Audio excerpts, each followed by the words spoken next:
Hello, here we are in our second edition of the Iron Within Grimdark podcast. And I have another guest this time. He was recommended to us by my last guest, Dietmar from Austria, also known as Dalian. And please introduce yourself. Hello, I'm Ewan Watson, rookeryminiatures on Instagram, and pleased to be here. Yeah, nice to have you here. As I already said, I will, and as I did it on the last one, I will show your work as we are talking. I'll try to time it better than last time because Dietmar wanted to show us his one fancy tool he always uses, and right the second he showed it into the camera, One of those, right? No, this is what I showed, and it's amazing. And he showed a toothpick, but the second he held the toothpick into the camera, I blended in one of his Black Templars, and that was it. There you go.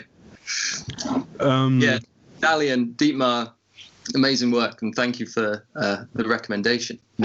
Yeah, he's a very, very nice guy.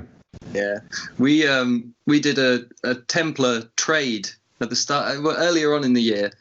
I did one with Joe Armageddon Bound, who's another really good Templar painter. We swapped a model, and then me and Dietmar swapped one after that as well.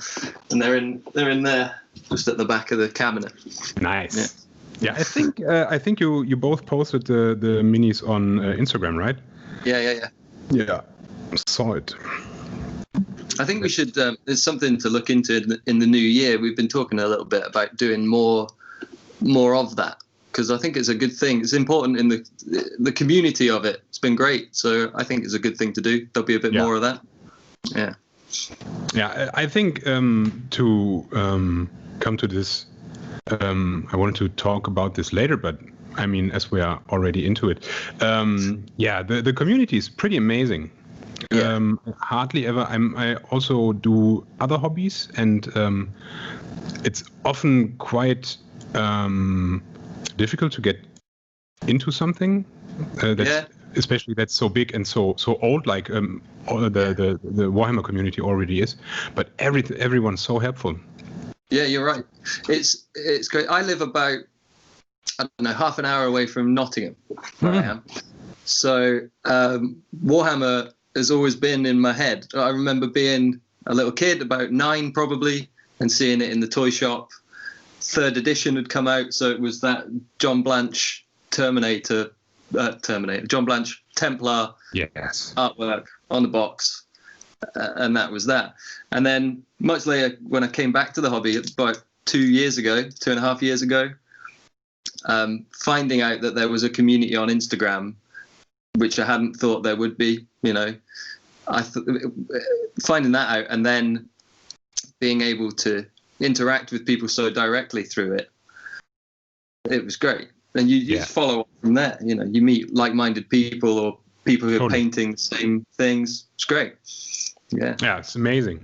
And as I said before, every other day I get my head blown away of the input I get from there.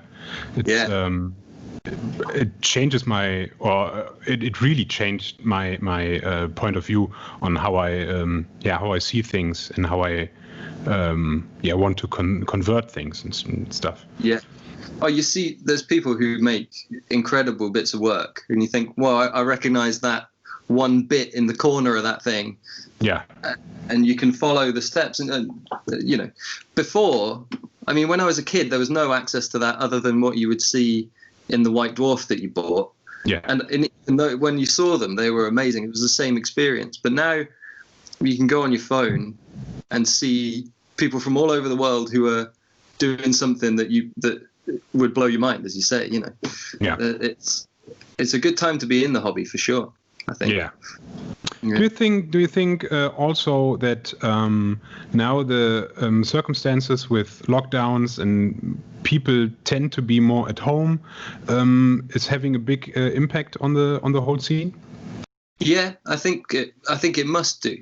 I mean, for the people who are already involved in it, lockdown has allowed you to spend more time doing it. You haven't necessarily had to go to work, so you've been able to focus a lot more on your armies, get them done. But I think for people who have maybe been on the edge of it and not wanted to go into the Warhammer shop for whatever reason,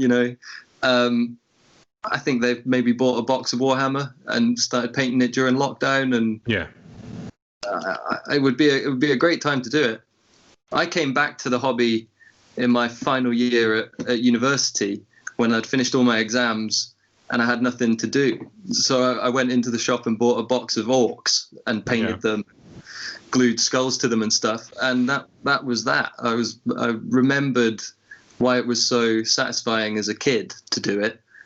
And then that was it. Came back from there, really. Yeah.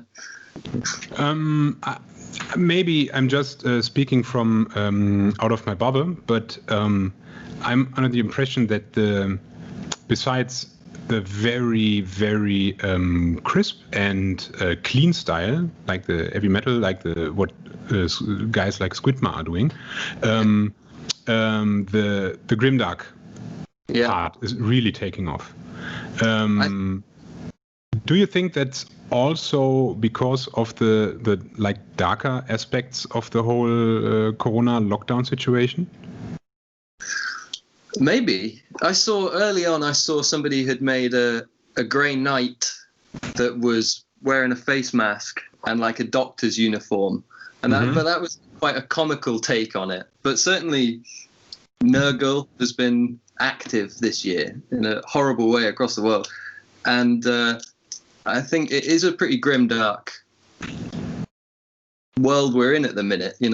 So representing that, I think people do. Yeah, if I was to paint a Nurgle army, there would be spores of COVID right now, Yeah.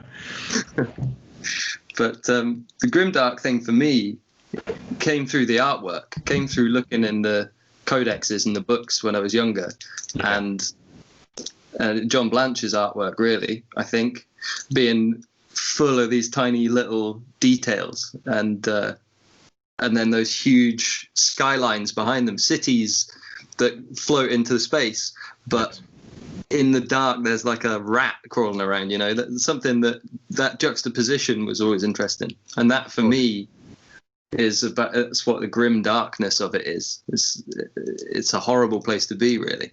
Yeah. So yeah. When I started as a kid with Sect Edition, it was also very heavy with John Blanche artwork and a lot of Mark Gallagher, if I remember correctly. Yeah. And and they are. I think they are kind of polar opposites. But I really like both, and as I still work I'm a tattoo artist, so both really had big influence on my work. But when I saw the John Blanche stuff for the first time, and still, it's so amazing. Because it was also so different than pretty much everything else. Of course, what I saw as a kid, but still, so much. Yeah, what you said, so much small detail, and it's so towering and heavy and big. Yeah. It really captured that for me. I come from a family of. My dad was an art director in the past. It was a kind of creative house, So art is something that I've always done. I draw a lot as well. But when I was a kid, those drawings, thinking that somebody could sit and draw that intensely and at such scale, I think that's what really impressed me about John Blanche's work. That there's a freedom to it as well. He's not worried about making perfect. There's a real spontaneity and freedom in his work that you don't see very often, really. I'd really like to see him draw or paint. Just watch him. Maybe there's a video somewhere online or so. There is. Really? There is. they did at Warhammer World. I think it's called Voxcast, I think, but it's on YouTube, and you can see 2 of them. John Blanche drawing like an Inquisitor character for 40k, and he sits and does an interview while he's drawing, which is worth watching. Nice. Yeah. Look it up right afterwards. Okay, we need to finish. No. So as you said, you already got in touch with the hobby as a kid because you are living quite close to the headquarters. Yeah. It was in a small toy shop in the next town along. There was the Warhammer stand, So I guess I was lucky that it was there, because it's I live in a village, and then there's a small town, and then Nottingham is one of the closest cities. It's about 40-minute drive away, really. So. And did you start with just watching the stand? Did it draw you to it, or and then save up for a box or a blister of something? See, I think the first thing I got was a single blister of a Terminator captain with lightning claws. Yeah, so it was quite a big thing. I mean, that was probably the first one that I got. I have no idea where it is now. But I brought that home and glued it together with Yoo-hoo glue. So there's strings of it everywhere. And of course. I had to hold it for ages and ages and ages, and it didn't really work. But I think I persevered with it. I remember having a box of Tyranids, the Hormagaunts, are they called? The little things. And then I think it must have been Christmas or a birthday, I got the big John Blanche Templars and what are they called? Dark Eldar. Dark Eldar. Yeah. Box, Yeah. And then I looked through the codex loads, and I painted them black and white, not as any chapter, black and white, and then they had the Salamander's dragon on the shoulder pad. So I have no idea what kind of chapter that would have been, but I haven't found that box yet. It's way up in an attic somewhere. So I have no idea. Yeah, there must be stuff. If my parents or grandparents haven't thrown it away, there must be old stuff from me on their attic too. Yeah, I remember when I first got the second edition box. If I remember correctly, they didn't translate it into German, and I was in 5th grade, so my English wasn't as it was 5th grade English, right? And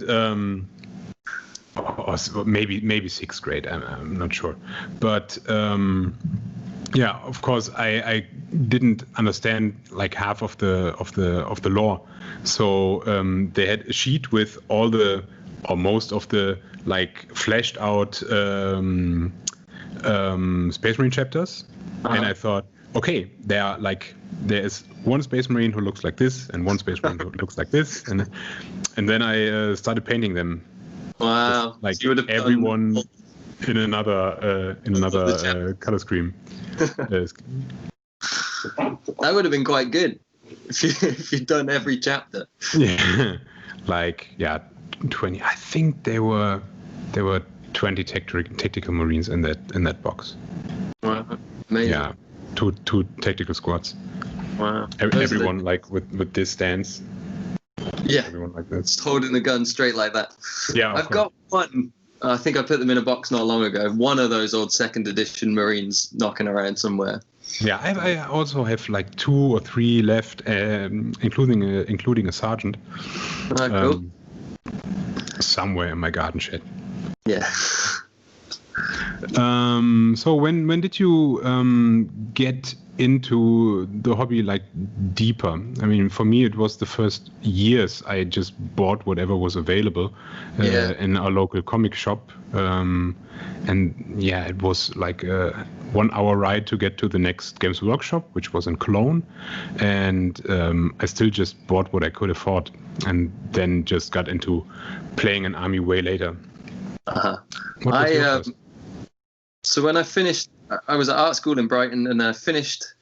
I had not much to do for a little bit of time, so I went into the Warhammer shop and bought a box of orcs, and that kept me busy for the rest of the time that I was there, just as something to do, paint them, and nobody to play with or anything. So there was just, 10 orc boys that you get, and painted them, and then I came home.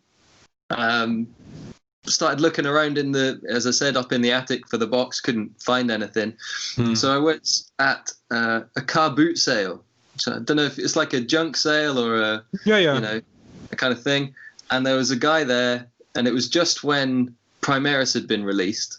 He was one of the guys who played Space Wolves, and he hated Primaris, and he was selling off his whole collection at a car boot sale. And he had all of these sprues that he hadn't used, and he had a big bits tub, a tub of bits. And I gave him a tenner, and he gave me this bits tub. It was about that. And I came home and just started gluing bits of it together and seeing what I could come up with. And there was a sort of woman in a chair thing that I made. I looked through your Instagram. I started looking at the bottom. Yeah. And are these the figures that you built out of the bits box? Because there are some amazing wild builds, and I thought, man, that's a lot of different kits that were used for building these. So I have no idea, really. She's up here. I'll show you. Not that you'll see on camera, but maybe I can try and figure out a few of them. So there's, I have no idea. She had Tau drones for wheels for a while. Yeah. So yeah, that was the first thing I kit bashed, really. Nice. Yeah. And then from there, that was it, really. I had this big box of bits, and as I said, the Primaris had just come out, and it took me a while to kind of warm up to them. So I started buying old Rogue Trader Marines and painting them. Mm-hmm. And then there was a kind of way through things till I wanted to learn. How did you get them? Better. Just eBay. So I would find them at sort of £6, maybe some of the cheaper end of them. And I had maybe 2 to start with for a long time.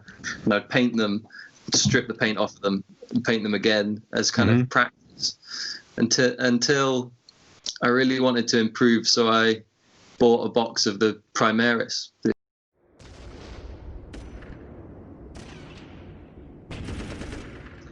Right. And because of that Blanche 3rd edition thing that was still in my head. Yeah. That was where it started again, yeah. Yeah. But it all came from a car boot sale, really.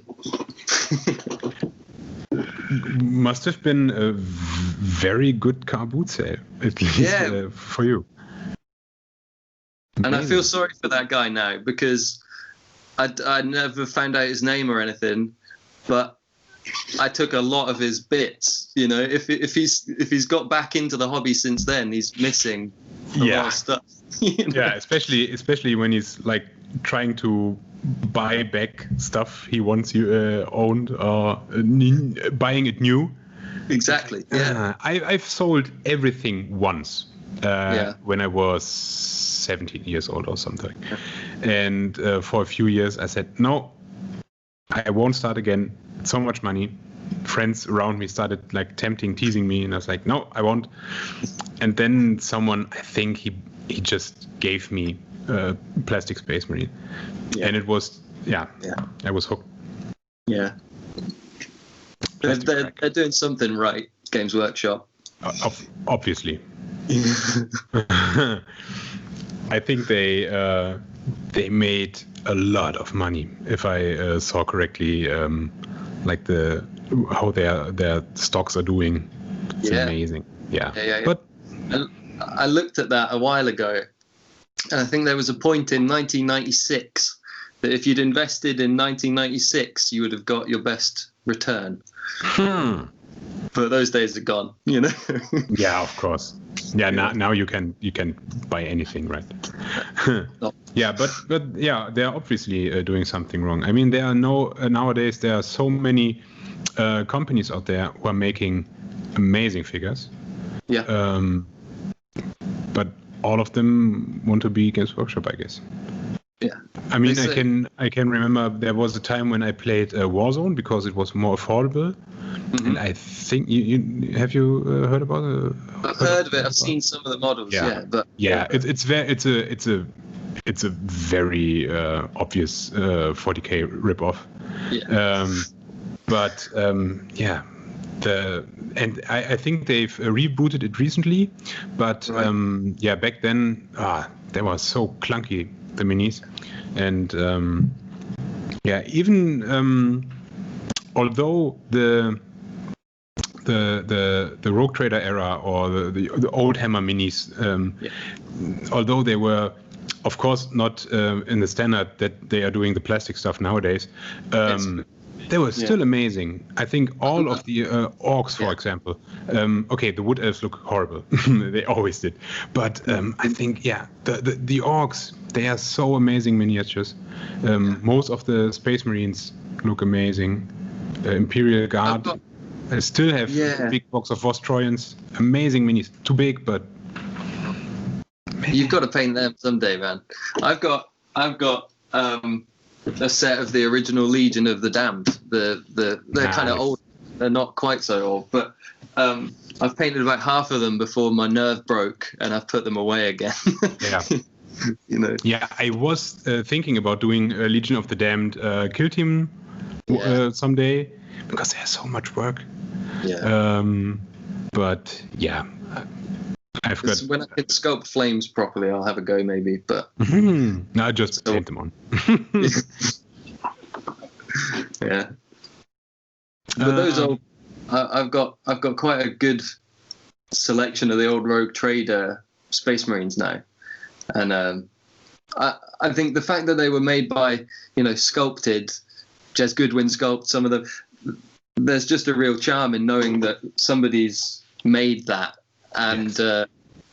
And that's where it all came from, I love seeing them stood next to one of the giant Primaris shield captain or whatever, because it's the scale, so we've come a long way, I think. I think I only have one rogue. No, I have two Rogue Trader era minis. It's an old Orc Knob in power armor, and the Inquisitor and Terminator armor with bionic leg. Oh yeah, that guy's like with the beard as well. He's got a little And I think I'll just use him for Inquisimunda or something, because now he's smaller than all the Space Marines I have, but he's supposed to be. So still an amazing mini. It is, the bionic leg's great, and it's kind of fed the look for bionic legs ever since as well, hasn't it? With the 4 pads on either side of it, they've kind of all looked like that now.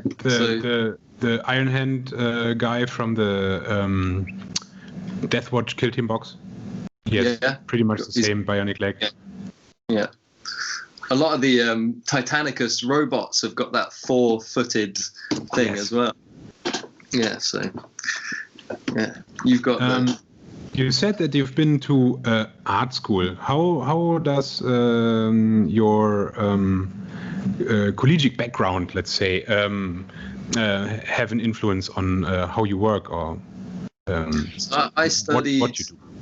Yeah, I studied printmaking, so I was very focused. I draw, and I've always drawn quite tight drawing. So I went to art school to learn how to do etchings, like the old masters would have done, Nice. So guys like Goya is one of my favorite artists in the world. If you've never heard of Goya, go and look up some of his work. You'll like, it's pretty grimdark in its own way, even though it's quite old work, I guess you would say. But I went and that was my process, was very detailed, time-consuming drawing, quite small usually, and using things that have got like a needle for a point, to make these marks. And I think it's definitely,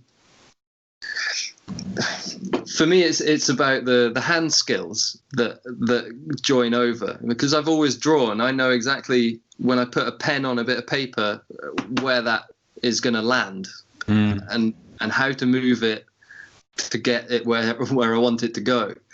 But I'd never painted before, really. So translating that to a brush took some time to learn how to do it. Yeah. But I think for me that the connection of the two things, being very aware of the marks that I make on a bit of paper, for example, translates quite well to working on a small scale, doing things like the checkers, for example, that you see in a lot of the models, or some of the more freehand things that I've started doing recently. That's just time and practice and confidence in the hand skills, I think, is so the other day when I asked you if you did the lettering on the scrolls, and if it was freehand, you said I'm not a machine, that's a decal, but of course the checkers are freehand. The checkers are free-handed. So at least part machine. Part machine. It's a bionic arm. No, it's I've been doing knee pads and things is one that I'm trying to get the hands working up on there. Yeah, shoulder pads, knee pads, that sort of stuff. Nice, very very cool stuff. I will insert a picture of this right now. When you draw, what do you usually draw with? My favorite thing is a Bic biro. Yes. My favorite pen, yeah. Because you can do anything with it. You take a bit of practice, but you can get light and shade. It's quick. Yeah. You can find them just about anywhere you go. I love drawing with pencil, with a biro. Yeah. They're my favorite thing as well. When I was at art school, I did a big project on them, and my final piece was just big biro drawing. It's they're my favorite thing. But I haven't used pencil as much as I should have done. I grew up drawing with a pencil. Yeah. So that extension of drawing with a pencil and then into pen, I did a lot of line work. I used to think about being a tattooist as well at various times in my life, but it never came together to set up for doing that. So right now it's the worst thing you can be, actually. we were in at least with the first lockdown, the hairdressers were allowed to work again before we were, and now they just recently had to close, and I've been at home for 2 months now, about. So yeah. I don't see hairdressers very often anyway, so I wouldn't know. Yeah, me neither. I mean, what's left can be done by myself. Your hobby focus, I mean, you have a pretty good output. Kind of uploading stuff every other day. What's your preference? Is there something you enjoy more, like more painting, more converting, modeling? I bounce between the two, everything. I jump between the two. The painting for me is practice, and it's like that trying to improve, because you see stuff on Instagram every day, and you go, I have no idea how they do that. How do they do that? I can do what I can do, and I know that by extension that is possible. So how do I get to there? So that painting process for me is not something that comes naturally. I draw, but painting, adding the color together, mixing it, thickness of paint, all of that stuff was a long learning curve. I had to learn all of that to get there. Yeah. So for me, it's about getting better doing that. Things like, good looking battle damage on black armor. I don't know where to go with that yet. I can do scratches, but to make it look real is the thing, I think. Yeah. And then when I get frustrated with painting, I'll kit bash something. And I think that the Black Templars and the AdMech that I make, the Adeptus Mechanicus, really weird, lots of converted bits to them, they're just me just playing, you know, just putting the bits together. So that's how I kind of balance the two things, I think. Do you play? Never had a game. Really? Never. One of No. those guys. I played one game of Necromunda rules at Warhammer World with what's his name? His name's Tim, but Hatticlassy Antrim on Instagram. It was for the Gelida event. Did you see much of that? It was Gelida. I think so. Yeah. It's been a while, right?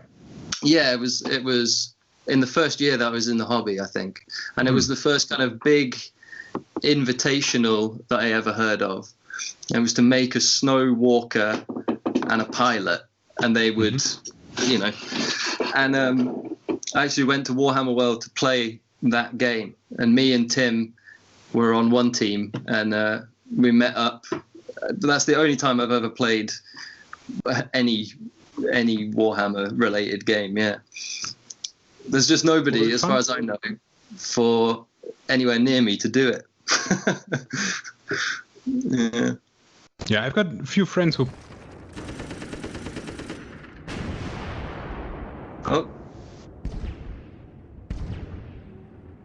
play here with my. Do you hear me? Can you hear me? I can hear you again now. Yeah, I can hear you. Okay. Yeah. Yeah, we had a small. I cut that. Yeah, I've got a few friends who play like on tournaments competitively, and that's absolutely not my cup of tea, because I want a nice looking army and play with just how the army looks in my mind or my head, you know, from the image I have from listening to audiobooks or reading novels. And yeah, I play from time to time, but not so often. I played quite often before my kids were born. We've got 2 now, so yeah. Then we played on a regular basis, but time. Yeah, and it was 30K, so we always played quite big armies. I have 25,000 points of Iron Warriors at home, and we hardly ever used like the whole army, but it takes forever. Yeah. Like, well, I've watched bat reports on YouTube and things while I've been painting. And I think without actually being able to play a game, following all of those rules together at the same time, it seems quite difficult to do, you know. Yeah. And I'm very bad at learning the rules, so I always need someone to be around who knows them by heart, and that makes it way faster. But I really like playing Kill Team because it's fast.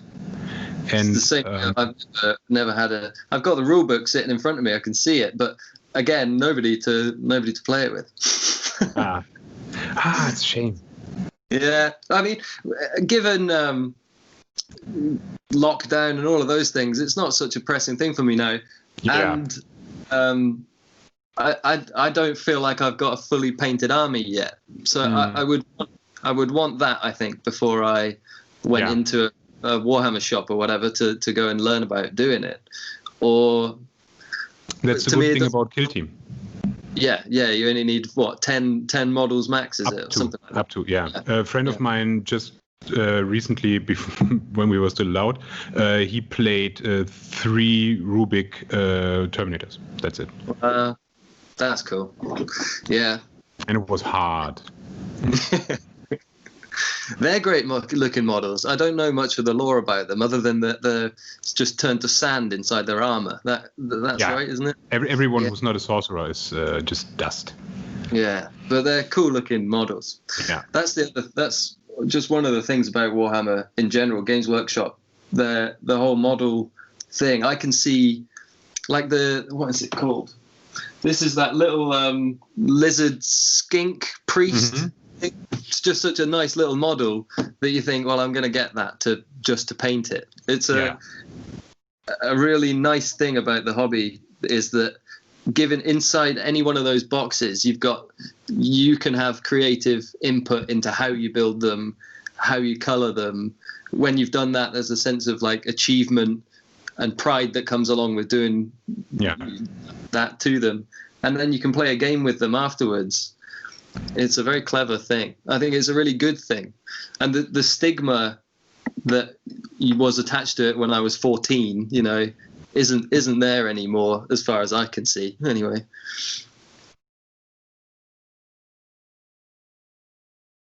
I've been my hobbies. You still hear me? Yeah, I'm still here. Sorry, it's jumpy and back.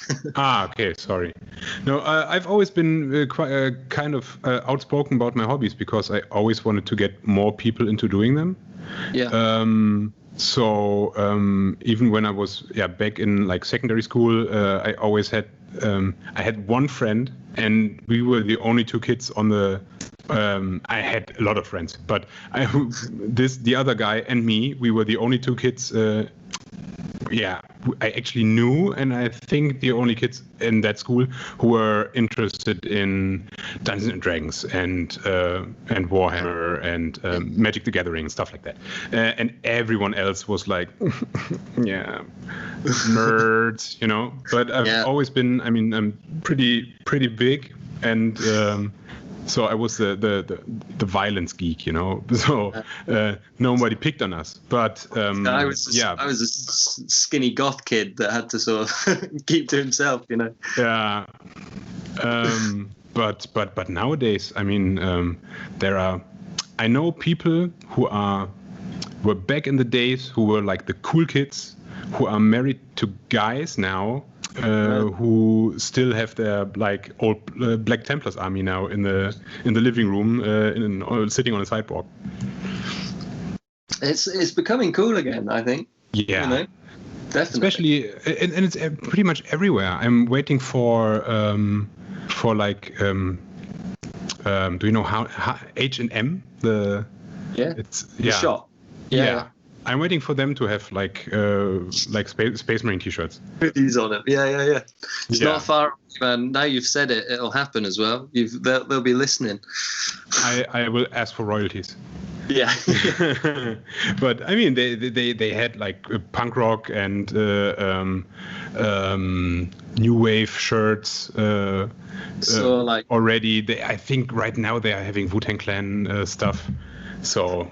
Yeah, I saw Black Sabbath t-shirts and stuff like that. Nah, it's not cool. Yeah, when this leads to even like watering down the Warhammer Fantasy franchise even more. Yeah. I still have high hopes because of the success of the video game. Yes, the Vermintide. Total War Warhammer. Yeah, Vermintide also, but Total War Warhammer. It's so successful. I suck at it big time, but there's what's the new one? Dark Tide coming out. That looks amazing. Yeah, unfortunately, I don't have a gaming computer. Neither do I, but we can dream. But it looks really good. I can ask friends to tell me like in every detail about it. And there's this big guy, and here's a gun. When I was younger, I used to have an Xbox that played Left 4 Dead, and that was great. And it looks a bit like that, the same sort of. Yeah, I mean it's. I've played Vermintide on PS4, and it's pretty much the same, just with Skaven and dudes. I've recently been playing Chaos Bane, which is a very blatant Diablo clone. Oh, okay. Yeah, okay. Yeah. I know those. I haven't had a gaming anything in so long. I think that's why having a hobby like this is such a good thing to have access to, because it doesn't. I mean, it can be an expensive hobby, paints and brushes and all of that sort of stuff, as well as the models. But once you've got it, you don't have to have a TV to play it on, and it doesn't it's a much more wholesome activity, I think. Totally. Yeah, Totally, especially and skill as well. Yeah, especially when you work in areas where you your work influences your hobby, or vice versa. Yeah. For me, that crossover between the artwork and the models is something that's really worth looking into, because the source material that Games Workshop have developed over the last 30 odd years, there's some amazing stuff in there. When I was just getting into it, there was the Blanche's tarot cards. There was the thing that was going around Instagram, and people were building models from those. I thought that was a great thing to be doing. There's lots of little things like that. As we are talking about invitationals again, and you mentioned it before, explain something to me, please. Go on. When the first lockdown hit Germany, I tried to keep myself occupied and started painting more than I ever did before. I mean, I've been doing the hobby for 20, 25 years or so, but this whole thing really had an influence on my work rate. And I stumbled over the Iron Sleet guys, and they had this invitational about the Space Hulk and writing the lore about it.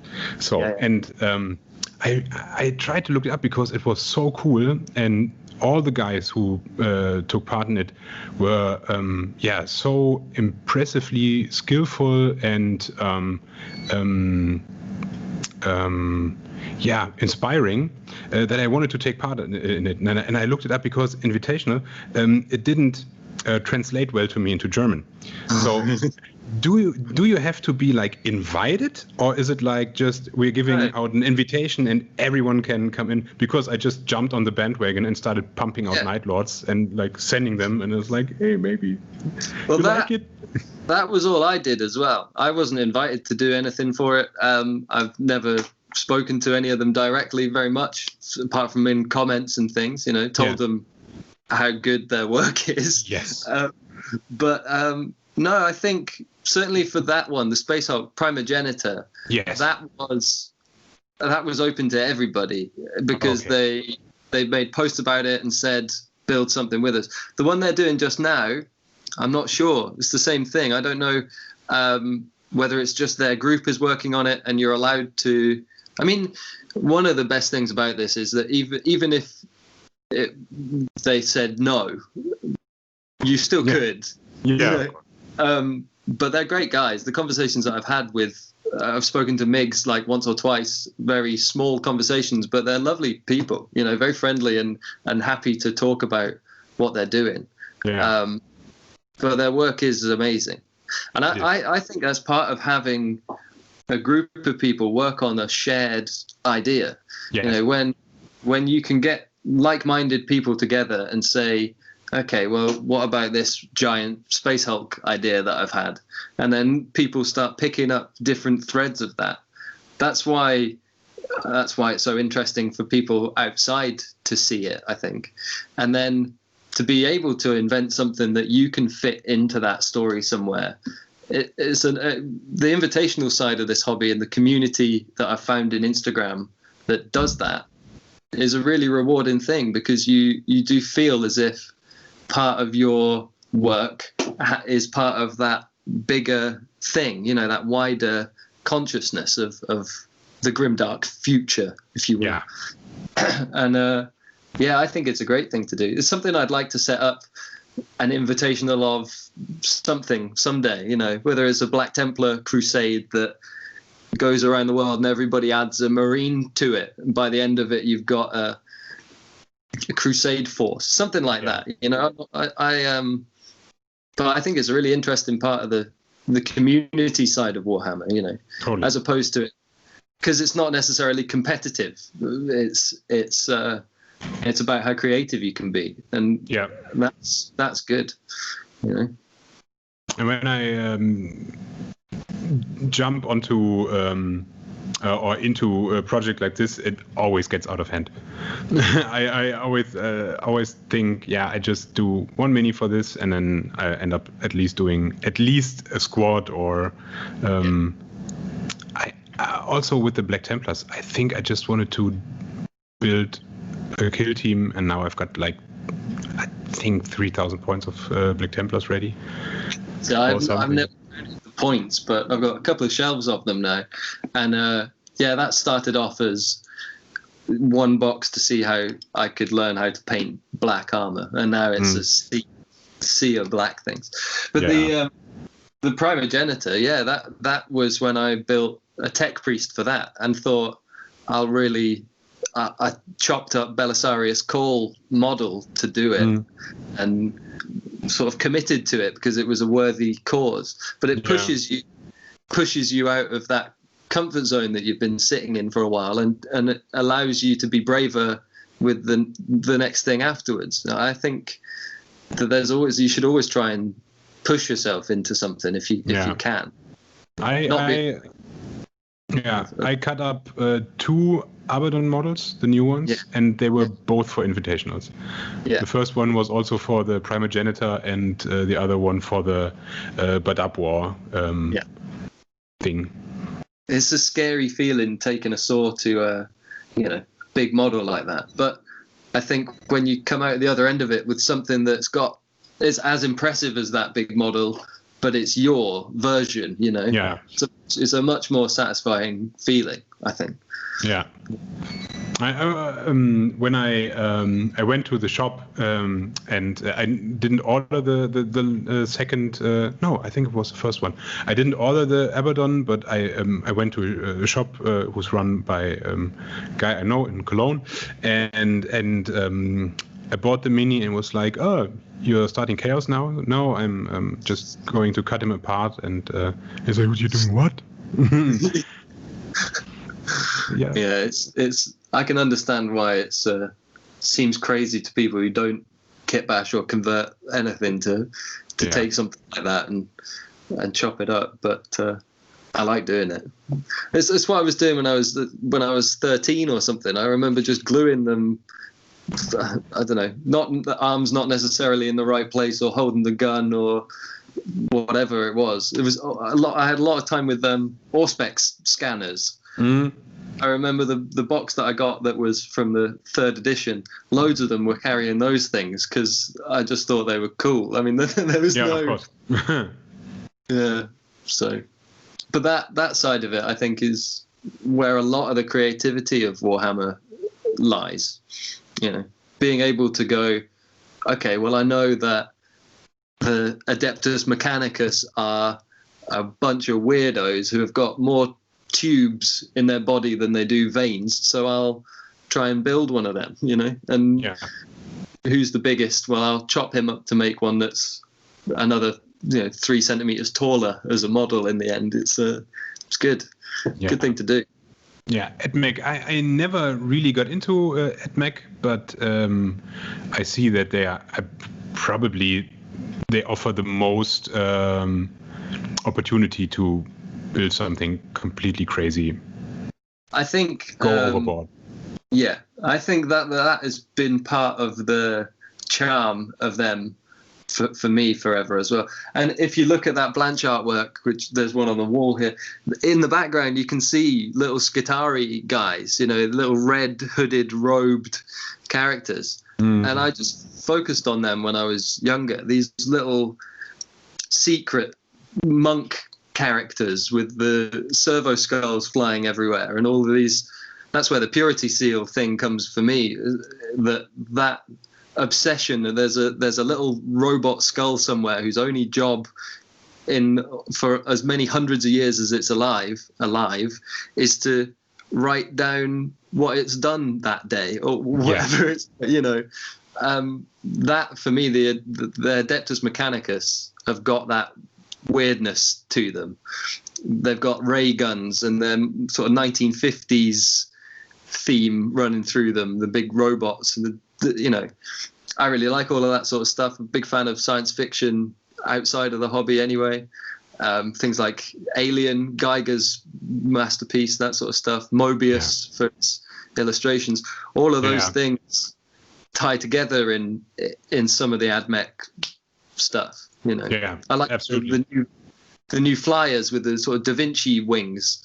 They're crazy, but they look great, so it's a bit of a worry for the bank balance, but I do like them.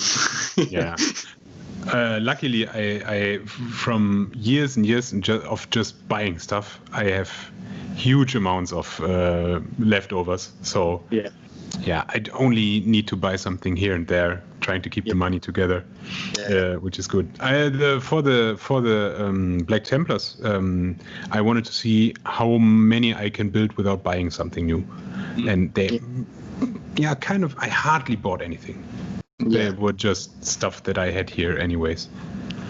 I found when I was going through that bits book, I've kind of got rid of anything useful in it now, and there's just sort of orc wheels left in this tub that are for another project some other day maybe. But I got to the bottom of it and got every purity seal out of the bottom of it, every little, I don't know what they are, scroll casing things that hang down. Took all of that stuff out. And that allowed me to start making the first batch of Space Marines into Black Templars. Because for me, that iconography that they carry, loads of purity seals all over them, loads of little reliquaries and weird saintly objects that they have. For me, those are some of the things that make Black Templars look like Black Templars. So, bits boxes were important at the start to kind of get that. And then learning to green stuff, I guess, slowly. But that's another thing that makes them really Templary, I think. And you can go quite a long way quite cheaply with that. With once you've bought the one box, if you want to make them into something that looks completely different, well, that just takes the time that it does, Like I said, I still haven't painted the Indomitus box since it came out because everyone that I've been doing has got purity seals and tabards and all of that stuff. So some time ago, I bought a bag of purity seals from eBay. It was maybe one of the best investments I've ever made. See that, man. I sent a message to somebody, I can't remember who it was, but what would you like to see from Games Workshop in the future? And it was like the Skulls kit that we did, purity seals and servo skulls, the two things that I would love to, just a box dedicated to those things, because they could all have so much character in the skulls, I really enjoy building servo skulls on my own. But I really don't enjoy making purity seals.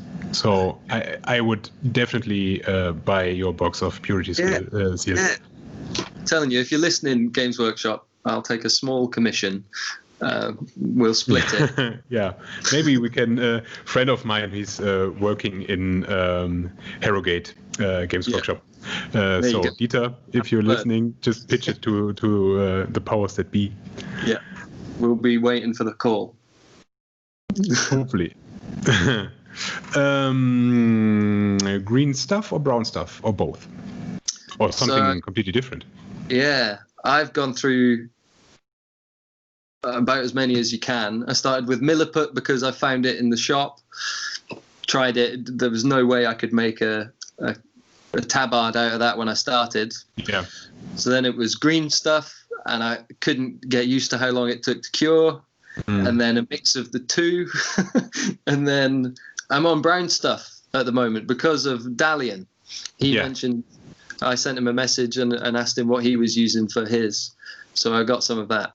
And for me, it works because it's a little firmer. So when you're trying to do flowy bits of cloth or whatever it is, it seems to play a bit easier, I think.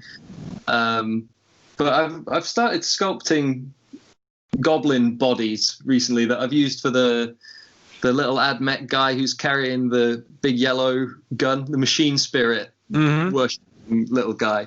That body is that's green stuff and milliput sculpted. So, but yeah, for me it's brown stuff for the tabards and things like that, because it's just a bit more solid, I think.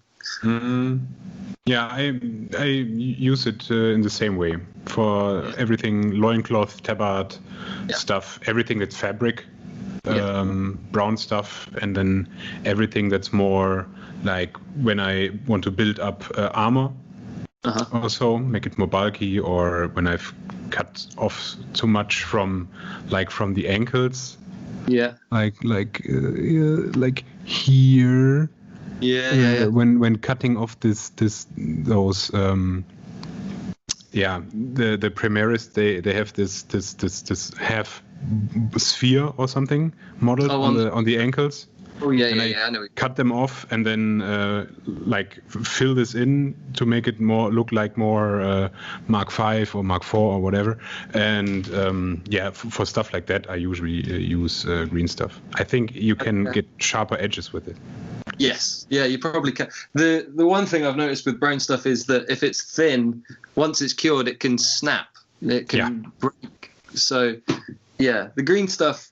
I use green stuff for all cables. Any cable that I'll do, that's green stuff, because you can kind of bend them, and they don't break afterwards. So green stuff or brown stuff? Because for tubing, I use brown stuff because it's more bendy when it's. In my opinion, it's more bendy when it's dried.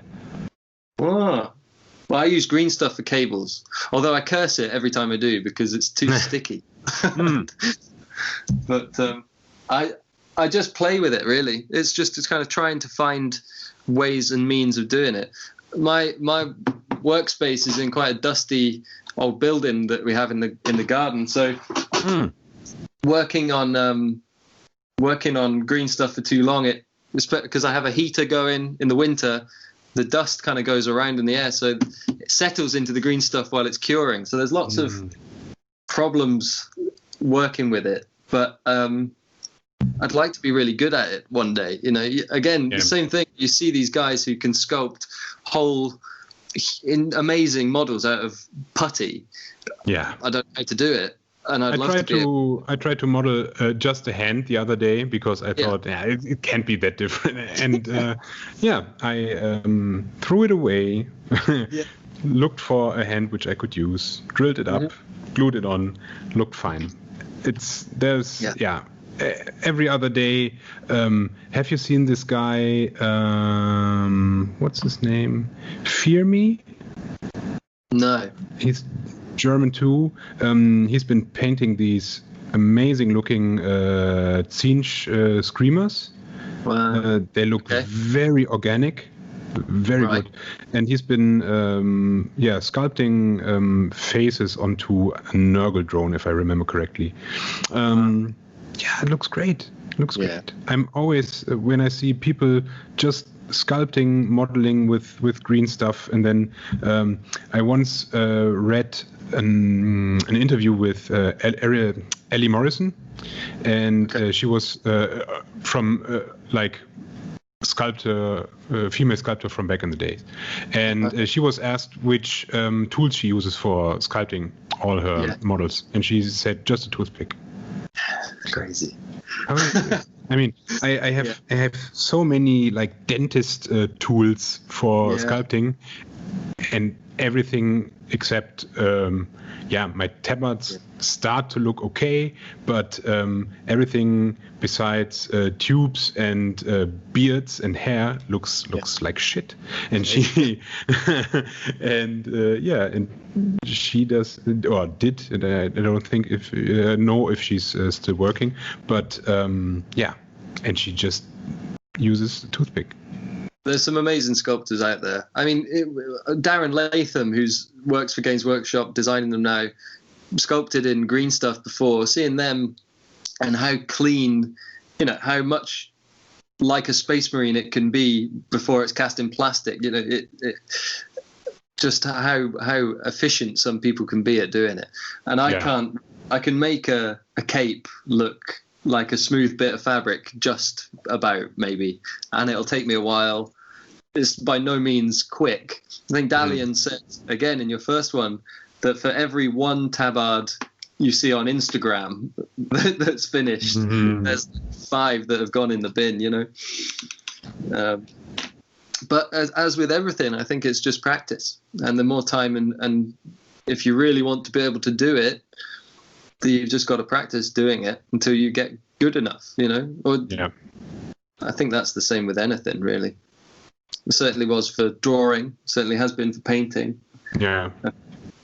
I mean, I've been drawing and painting anything all my life. Yeah. And every time I talk to people about the hobby, and lots of times they say that, yeah, man, that looks amazing, or this looks interesting. Oh, the painting part looks fun, but I couldn't do it. So it's why? crazy. Yeah. For you it's easy because you are drawing and painting every day anyway. So, but no. I think maybe being fast and making it look nice, nonetheless. This is a matter of just practice, not necessarily talent, but no. I think it's the time you're willing to spend. Yeah, and the effort that you are willing to spend, and not being satisfied too easily. Yeah. I mean, when I like you, I've drawn my whole life since I was a little boy. Still draw today, and so that has become second nature. I don't have to think about that. But when I picked up a paintbrush to start painting models, it's not the same thing. Yeah. If you far enough back in my feed, you'll see some Crimson Fists that I painted that were quite clumsy, and I saw them and I thought they were really nice. I mean, you hardly see any Crimson Fists nowadays. Don't know why, actually, because they're a pretty cool chapter. But I saw them and thought, yeah. But that was where I started, and the progression after a couple of years, I feel like I'm a much better painter now. Yeah. And the only way, it's not magic, you know. You just have to practice doing it and want to get better, and you will. I think with most things, there's an element of natural ability, but I think it's willingness more than. Yeah. There's no magic that I have to paint that somebody else doesn't have, you know. And interesting that you say the people who aren't in the hobby thinking it would be easy. For me, is that the opposite is true as well. Often that you find there are lots of people who paint Warhammer who would never think that they could go outside and do a drawing of something in the real world, you know, or paint. It's like their ability to paint stops when there isn't a model in front of them. Well, if they went out and drew and painted in the real world, they would see their skills develop in both ways. Yeah, totally. That's also something that I've thought was quite strange about this hobby. It's how people don't see it translate in other ways as well. Yeah, because I see it really it influenced my work more than my work influences my hobby painting. I was always struggling with painting watercolors. So I don't know if you've ever. I mean, nowadays everyone has seen like the old tattoo flash motifs, and they were like most of them were painted with watercolors. And I've got lots of colleagues who really excel at working with watercolors. It never really worked out for me. And until I started working with gouache, because it's way closer to painting with acrylics because you can layer them. And then it was like, of course, that's how it works. It's not the other way around in my case. Maybe a little bit in both directions, but I think everyone will find it different probably. But you're right. You're exactly right. It's finding the tools that work and practicing. I really think practice makes perfect, you know. Yeah, for sure. when you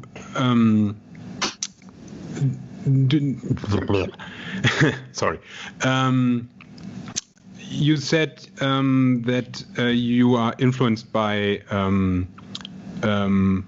pretty much older, like old masters like Goya and people, and you can definitely tell from the visuals that there's something. I mean, when you look at old, like even back to Renaissance painters, not so much in the Middle Ages, but I think it like twisted or something clicked in the Renaissance, and they started doing grimdark stuff. Yeah. In the Middle Ages, they did a lot of grim stuff, but it's also it's very like Gothic painting or Romantic painting. It's still very shiny and very stylized. I mean, the Blood Angels are a big example of that Baroque, kind of high classical. Really, totally. That's my association with them. Is that kind of heavily ornamented dark reds and golden things. I mean, that's Migzula from the Sleek guys. He did an amazing set of Blood Angels with that theme. I think, amazing. Yeah, I look at them every other day. Yeah. There are three guys, I think 2 or 3 guys, and I've been talking about them with Delian, who are like they've got the 3 best Dark Angels armies I've ever seen. And Mick's army has a different approach than the other 2 guys. The other guys are I'm really bad with names.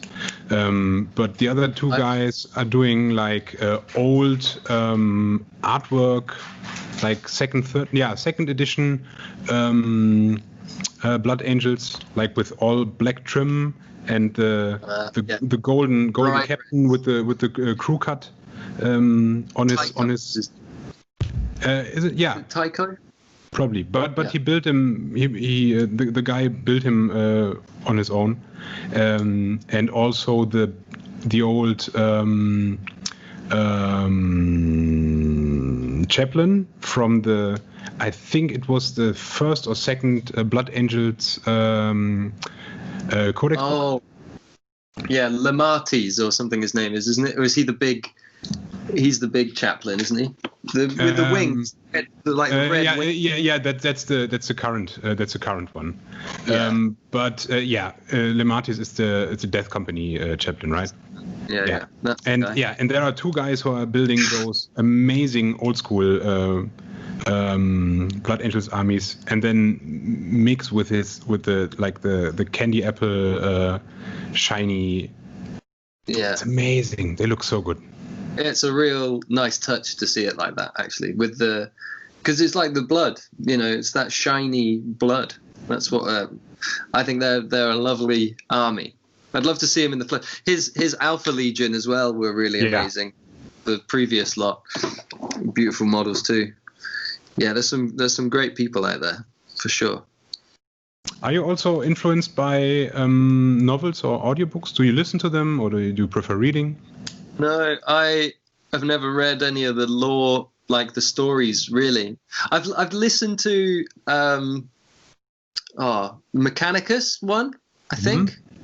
Started some of the way through that, but never found them that engaging, really. I haven't listened. I don't read a lot of literature, fiction or otherwise particularly. I watch a lot of science fiction film more than I would read books. Just laziness, I suppose. But I love old sci-fi, sort of anything from like very early 1950s, like The Day the Earth Stood Still is a great science fiction movie for kind of robots and UFOs and American military bumbling scientist stuff. It's great. It's a lot of film noir influence I quite like. The Third Man was a great movie. It's Alfred Hitchcock, right? Yeah. I love all of these. Vertigo. North by Northwest. Yeah.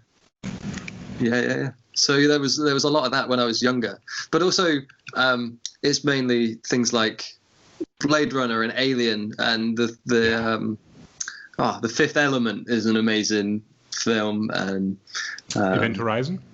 Event Horizon was good. Yeah, the one I've never seen is 2001: Space Odyssey, and I know that that's like sacrilegious to have not watched it, but I just refuse to watch it on my laptop screen. You know, I want to see it on a big screen someday. So I haven't seen that one, but honestly, I'm a big Stanley Kubrick fan, and I've got the whole collection.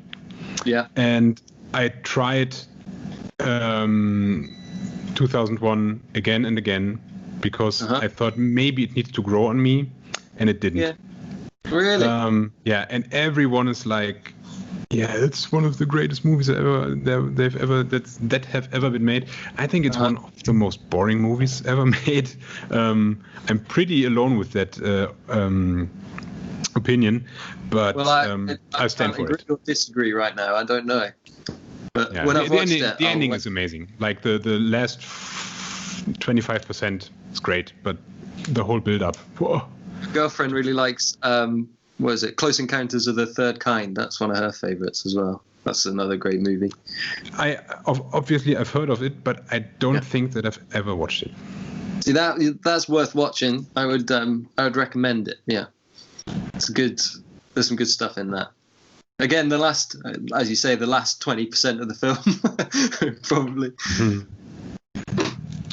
Yeah, I've written this down. So you would say you are more like a person that's more optically stimulated than. Yeah. I listen to music albums while I'm painting, or just put a film on that I've maybe seen before that I don't need to focus on too much. But yeah, for me, the inspiration comes through. I've got quite a lot of old White Dwarf and the old codexes, and then looking through Instagram. But then, if it worst comes to worst and I'm really stuck, it's Google image search, and you type in John Blanche, and there'll be something you've not seen before. Yes. Or that's where my ideas come from, really. Or just pouring out the bits box onto the desk and seeing what comes out of that as well. But that happens less organically these days, I think. Do you plan out a conversion before you start, or do you just go with the flow? Generally, just kind of go with. It's a bit of both. I know with that Iron Strider that I said I have to build soon, I know I'm going to keep the legs as Iron Strider legs, but the rest of it after that, I don't know what it'll turn into. I don't know what bits I have to use as a body or a seat or anything. So it'll probably start with the feet getting glued to the base and building up from there. So in terms of planning, that would be how I would approach that, is get some of the tubs of bits out and rummage through them until I find bits that I like. And then maybe that selection will go forward, or some of it will get put back in, but it starts with an idea, and that's going to be, it's a walker, obviously, and then it'll grow fairly organically, usually, from there. Yeah, that's pretty much how I do it too. Every time I have a too firm vision of the model I want to build and stick to that vision, it hardly ever comes out the way I want it to, or comes out at all, because then I'll just set it aside. I usually I start with the base, post the feet, and then I build up from there. Yeah. And look what my bits box has to offer.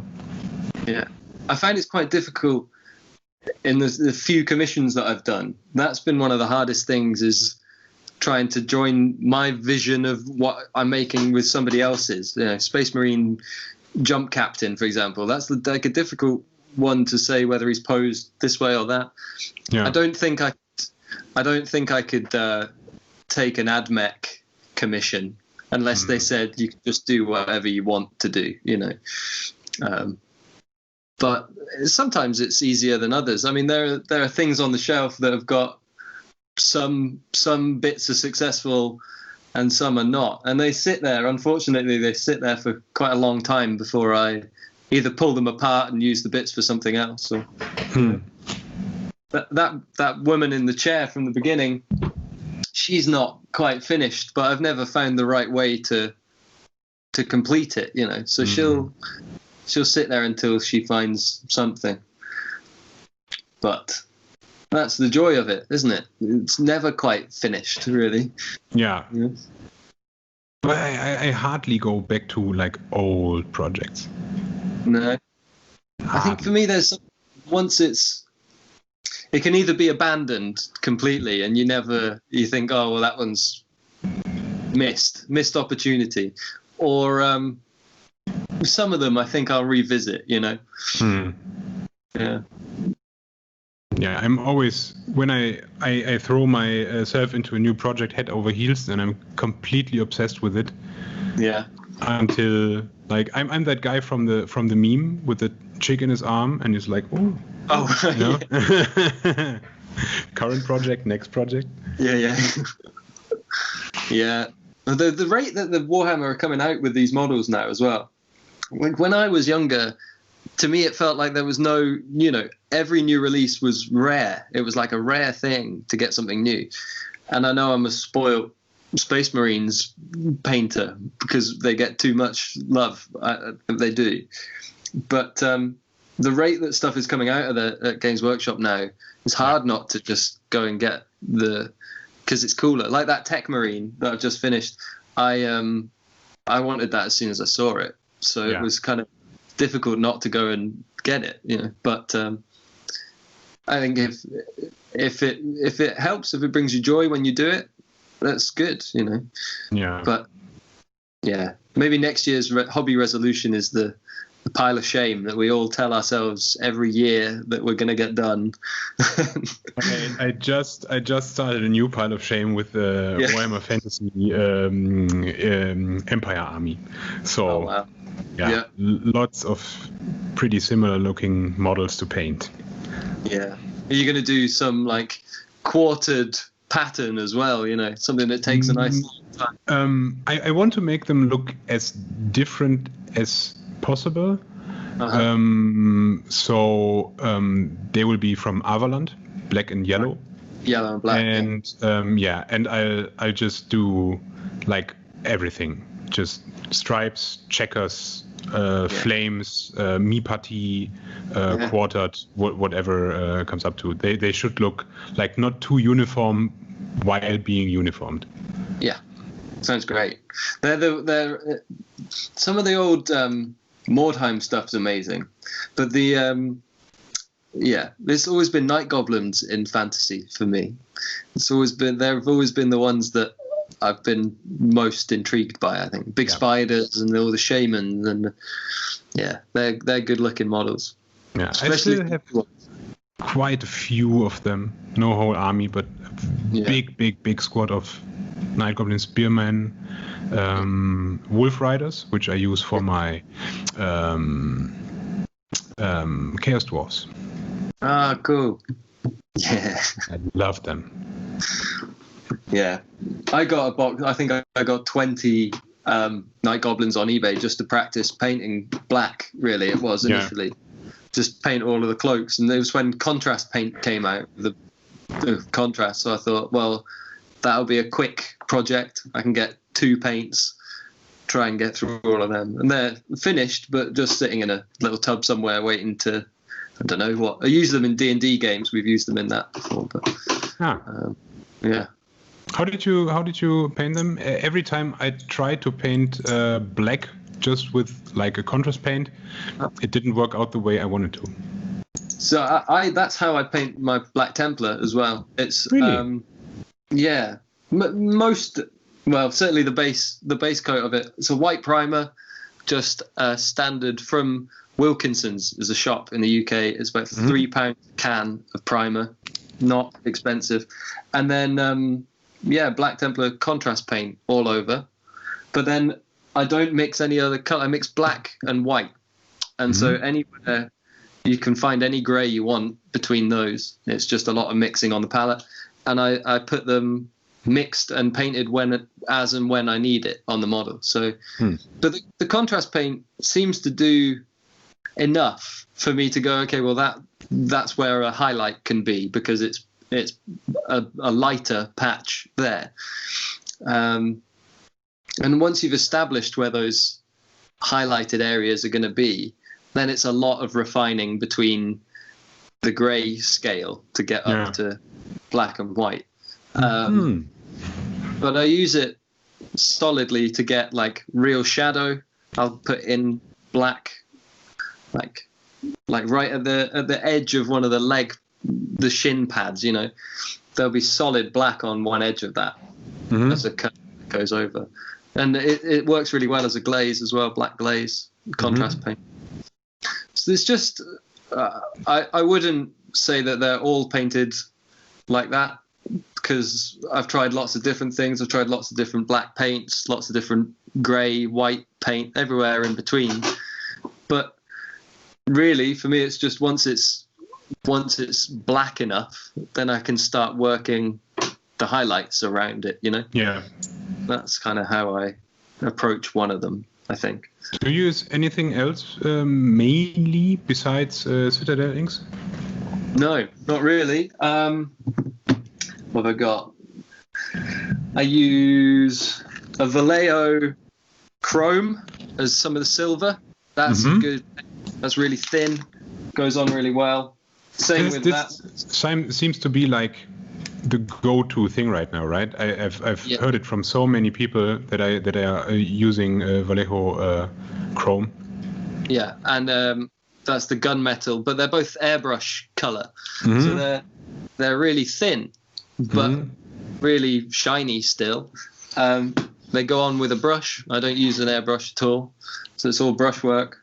And that's like the only non-Games Workshop product that I have. I just use water to thin my paints on a wet palette that I've made myself. Nothing special. Nice. Yeah. So to achieve, I don't know, quite polished results at the end of it. Sometimes it's just practice for me anyway. I think it's achievable with quite basic set of tools, you know. Yeah. I just got for my Hobby Vices thing this year, I was sent some MIG's engine oil grime stuff. Yeah. And some chipping fluid, some chipping stuff. Have you used it? You paint, but this is like an enamel, and you paint it on, wait for it to dry. Yeah, I have a few of these. I really like them. And then you sort of take them off with an earbud thing, cotton bud. Yeah. So I've never used them before, but it seems to be pretty good. It's going on the Iron Strider when I've built it. It's perfect for stuff like that. I have the dark wash, and it's very, very dark brown. Right. But it doesn't look like when you wash with Agrax Earthshade. So it's darker than brown somehow.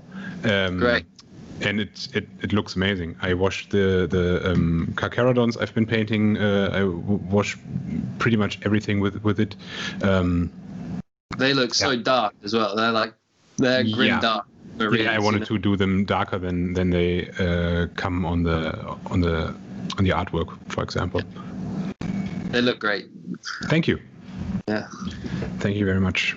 Yeah, they are pretty no bullshit serious. I mean, which chapter isn't? But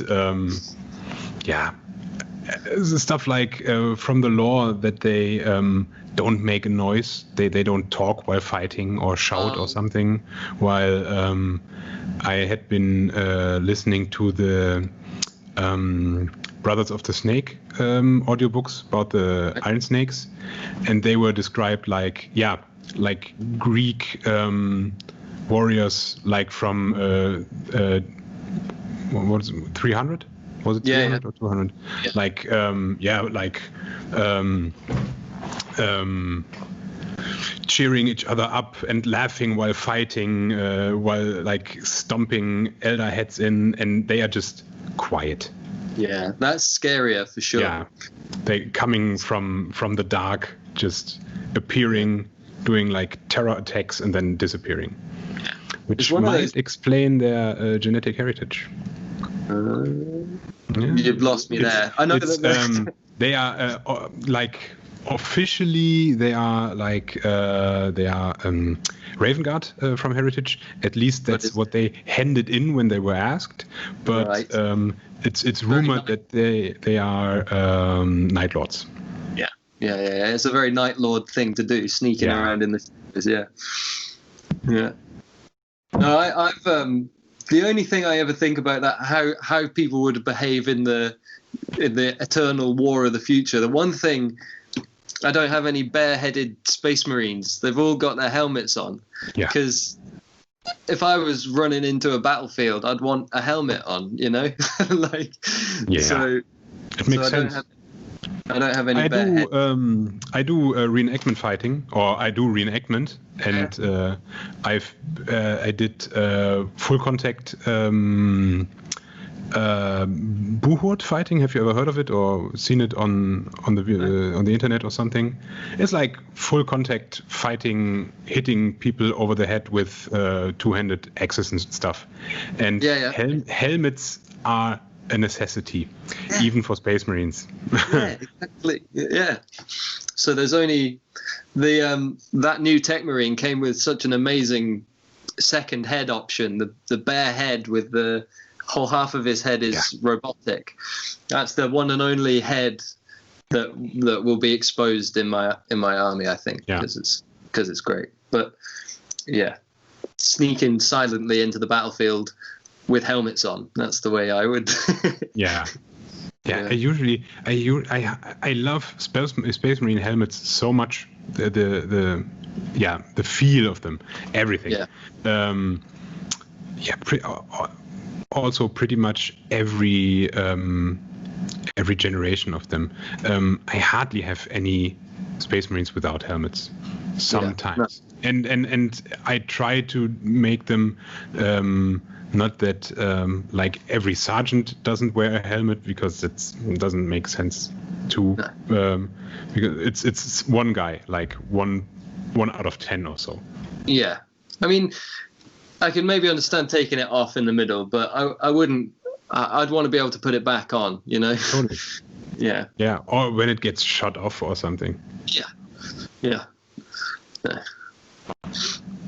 Nice. So, have you ever tried? No, you probably didn't. Scale colors? No. Scale 75? No. I've got. It's mainly Games Workshop. I use a white from Vallejo. No, game color white. Sorry. Oh yeah. Yeah, but that's the only one I use. Dead white. It's the only one I've got. Just because I've never got a bottle of white from Games Workshop that's been any good, Really? They're always clumpy. They're never nice. Yeah, like the paint seems to have dried up already in Games Workshop stuff. So that's the only extra paint that I use. Do you use the regular Games Workshop bottles, or do you fill them into drop bottles?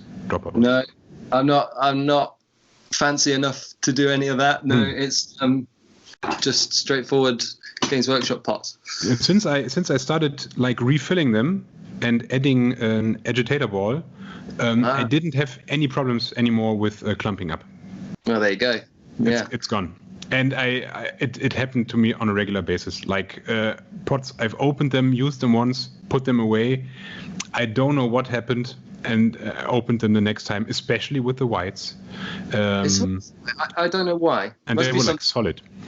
Yeah, it's just a bad design for the paint pots. I still have. I mean, this is Celestial Brown, which I still use. Not Celestial, Bestial Brown. Sorry. Still use that one. I have Dark Angels Green that I still use. So some of these are old pots. They're still perfectly usable. Which is amazing, because I had a few of these, and those were the worst in my opinion. I still have. I just looked them out today. I took a picture. Yeah, I have these, like the very old ones, and they are still as fluid as on the first day. But these with the black lid, they never worked for me. Really? So I think the current color range that they have is amazing. I think, especially as they have pretty much everything you could ask for, except matte finish. The matte finish, the Lamium medium takes the shine away from stuff for me. Oh, really? Yeah.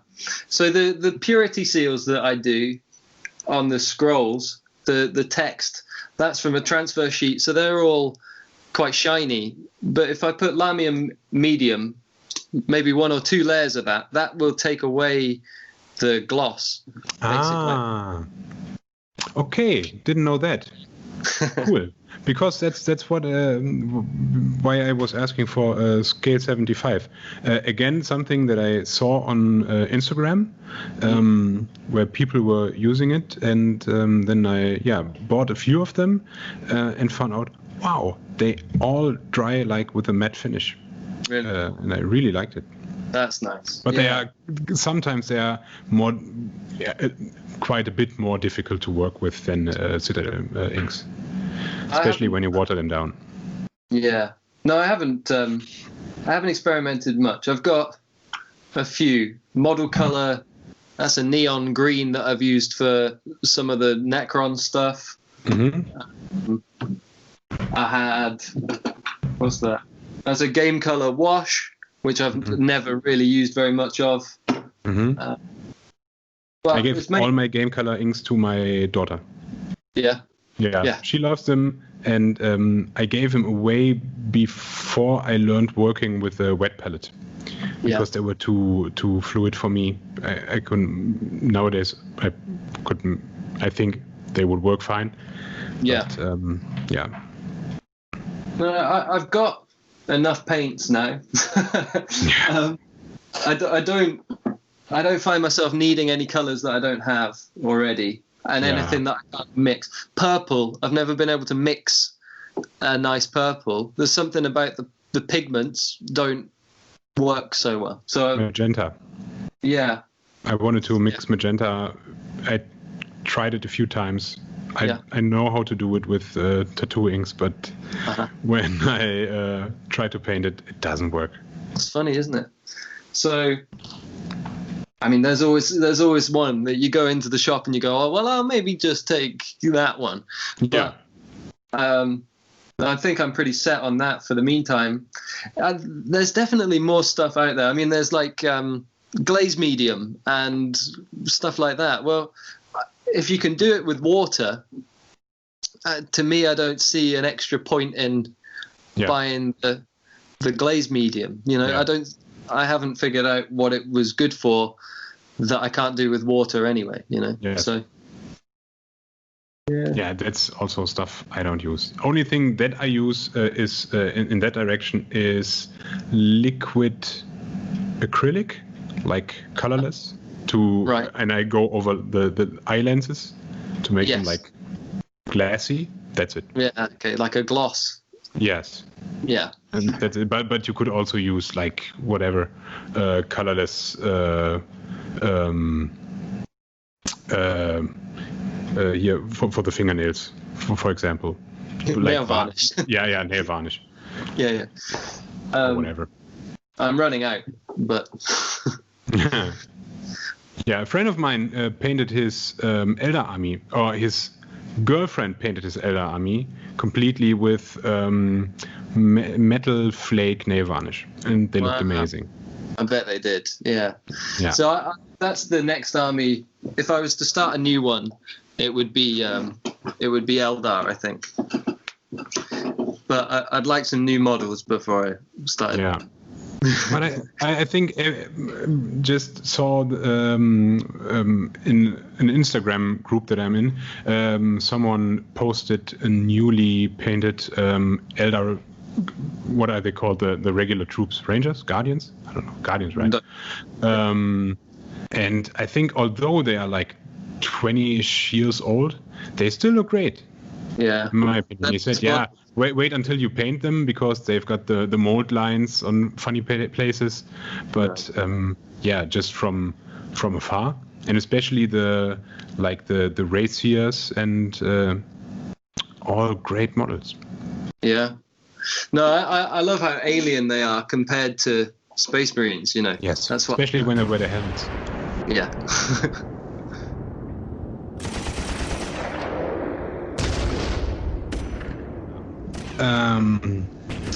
Brushes, something special? Yeah, so it was my birthday in July, and I got a set of Artist Opus brushes. Nice. Yeah, I'm a lucky guy, and they're nice. They're one of the chosen few. Not from Artist Opus, I had to buy them, but they're lovely brushes, you know. Yeah, they but do at work least really you could well. buy them. Really? Were they not? Yeah, I at least in Germany, I couldn't find any. Like really? every distributor, they are all sold out. Yeah, well, if you can find them, I would say they were really nice. I got the whole set. The one was beautiful, nice size, but I've settled on the 00 recently. Mm-hmm. So I've been using, and that sounds obscene because it's tiny. I don't know if you can even make that out. Yeah, it is a small brush, but it just means I can do those little marks, you know, the small checkers and bits on the purity seals and stuff like that. So, but yeah, they've got a nice length in the bristle. They kind of spring properly. Yeah. Yeah, they're nice brushes. I've had good success with the Rosemary and Co. as well. They were nice. I bought one Winsor & Newton 7, and it was crap. Really? So, yeah, it was rubbish. It split within about a week. Mine is still in the tube. Maybe I should try it before I cherish it forever and keep it. I wouldn't be afraid of it. It might be your best brush ever, but mine wasn't. So, and I felt a bit like I wouldn't buy another one of them until I tested something else to see what else was good. Yeah. Rosemary and Co. were what I was using before I got the Artist Opus, and they're lovely. They hold a point well. Mm-hmm. They're nice bristles. You can choose from lots of different ones, I think, but Series 8 or Series 33, I think, were the ones that I used from them. So, but yeah, the Artist Opus brushes have been lovely to work with recently. Yeah. Nice. Yeah, I hope I get my hands on some someday. Yeah. But recently I saw that lots of people got their Squidma brushes, and they were also very happy with them. Yeah, so I've never held one. I've watched his videos. He's a good painter, and so I'm sure he knows what he's talking about in terms of what kind of brush he'd like to have. So yeah, it's just very one good of those... painter. He seems to be very, very nice, and he's probably the best looking painter on on the whole YouTube. Yeah. Well, he's got it all, I guess. But the brushes look good. I've seen a few people talking about them on Instagram. You know. Yeah. I like the packaging as well. The tube with the octopus thing. It's a nice touch. Yeah. But I've not tried one. He definitely knew what he was doing there. I wouldn't be surprised if there was some marketing background. Yeah, I guess. But I think that's like being you made it in this hobby when you are asked. I guess he was asked to publish or to do your own series of brushes or something. Or you've made enough money on YouTube that you can afford to do it. Yeah, of course. Maybe there's that. But no, I mean, when I started painting, YouTube was like an invaluable place to go to find that information. You know, when I was younger, it was never a Games Workshop that I bought. It was a toy shop that I went to that had Games Workshop. So there was nobody there to teach you how to paint them. You would get the article in the back of the White Dwarf magazine that would show you the stages, but nobody to talk to about painting them. So you kind of had to figure it out yourself. But now, if you were starting painting today and you got your first box, you could go onto YouTube and start right at the beginning and learn all the way through to doing like high level NMM, OSL, all of that sort of stuff. That's where you can learn it, you know. I still do it. I watch, I look something up like every other day. Yeah, absolutely. That's also maybe the best advice I've ever gotten. I don't know if I said it in the video last time. Was watch tutorials, like all of them, or at least as many as you can. Yeah. It's very. What's the best advice you've ever gotten? If there was any. That sounds like pretty good advice to me. Watch the tutorials and be patient with yourself, because if you're starting from nowhere, you know, if you've never done anything artistic before, I'm lucky that I came from a lifetime of drawing and was interested in this anyway.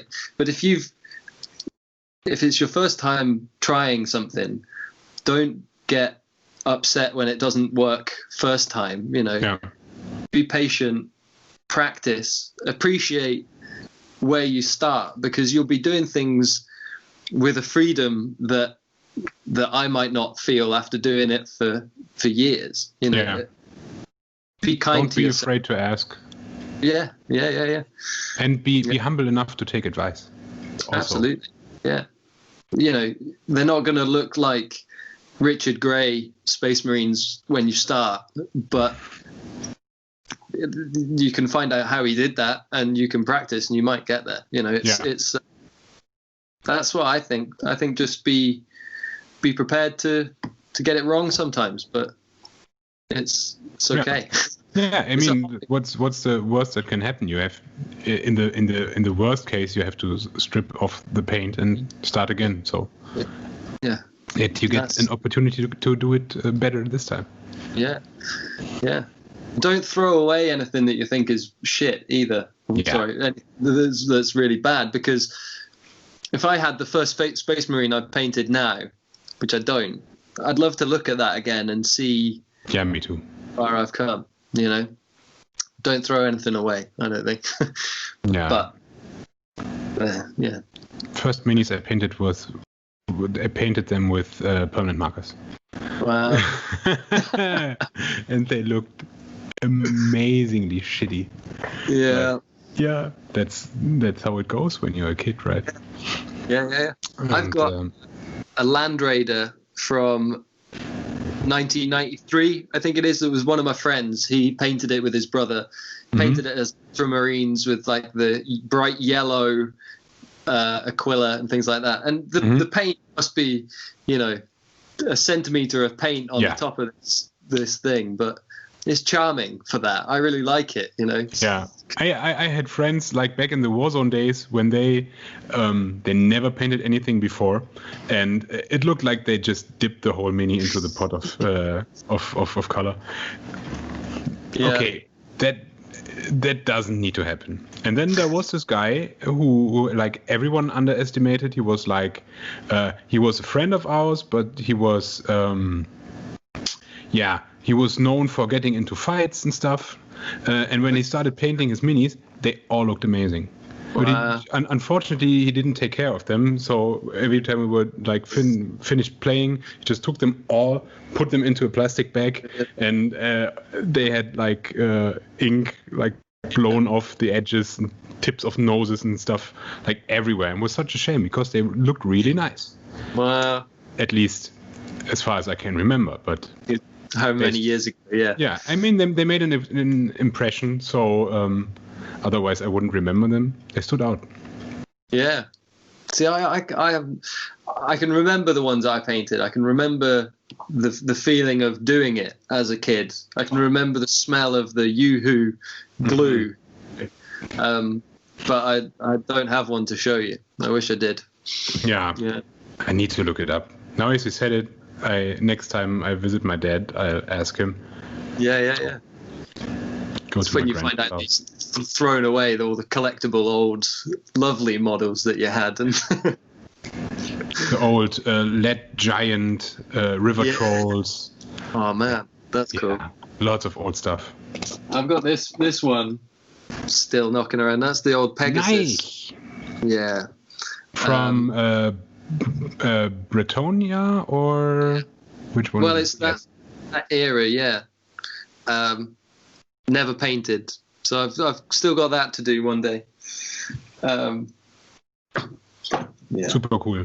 I have an old Chaos Dwarf Sorcerer on Lamasu. That's cool. Also one of my favorites. Yeah, with they had the big turret hats, didn't they? The stovepipe hats. Yeah. They need to look like that. I mean the Forge World models, they're amazing because everything Forge World made until they still look good, but I don't like a few of the newer ones that they designed on the computer, obviously. Yeah. The Forge World ones look great, but I need the tall hats. Yeah. They're great looking things, and is another one for me that ties into the artwork at the time being so strong. You know, the Warhammer Fantasy artwork with that Pegasus on it, or the older Eldar artwork going back to them. All of those things were really strong when I was a kid. I remember them really vividly.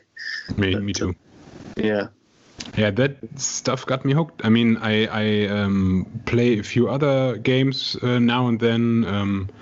I was playing, also from like my youth on, from time to time, BattleTech, for example, or Saga. I started a few years ago. It's a historical tabletop skirmisher. Okay. Which is also, and it plays completely different than the Games Workshop games, but nothing got me hooked as much as the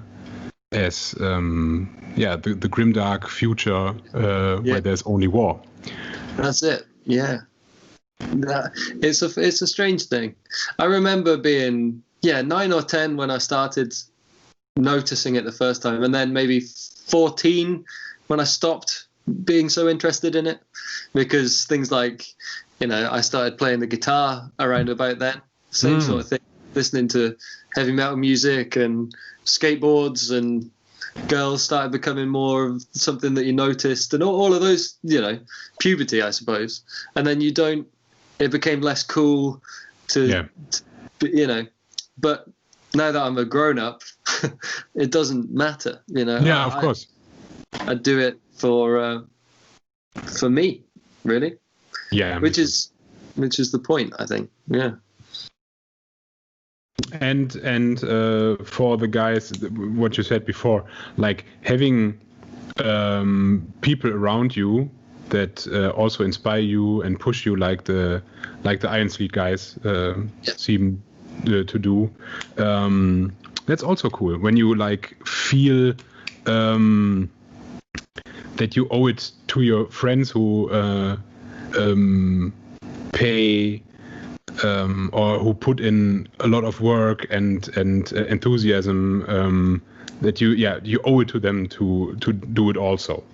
Yeah. So that everyone has a better experience playing a game, when you're playing a game with two very nicely painted armies and even nice playing table or something, or just putting up a diorama. Yeah. It would make a big difference. As I said earlier, I think that's one of the reasons that I've never attempted to go and have a game of Warhammer at the shop, because my army's not painted. So, and when it's ready, I'd love to walk into the shop and say, look, I've never played a game before, but look at look at this. Ta-da. Yeah, I mean, that's also mostly my appeal. Mostly I'm a collector and painter, and I enjoy watching it, looking at my minis standing on the fridge or on the sideboard or something.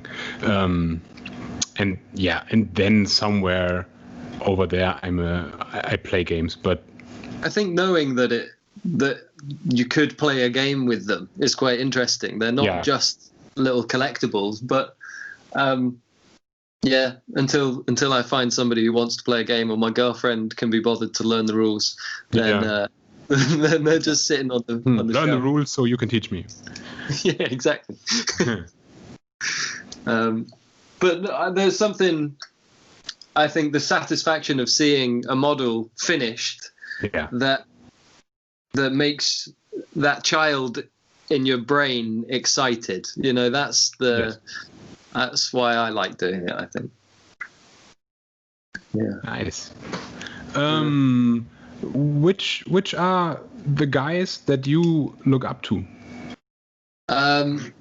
So the Iron Sleet, when I started, it was Mixula painting his Alpha Legion were some of the first things I found on Instagram, and they're amazing. So that to see the consistency of how good they can make their models is really impressive. I think that's something that I aspire to.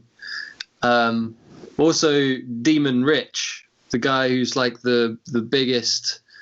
Maybe not the biggest, but he's like won loads of Golden Demon recently, and did the amazing Mortarion with the moth eyeballs in his wings and stuff. I found out that he lives not too far from me, and it's about another hour again. But knowing that there's somebody of that quality not far from here, you think, well, it's possible, you know. Did you ever reach out to him?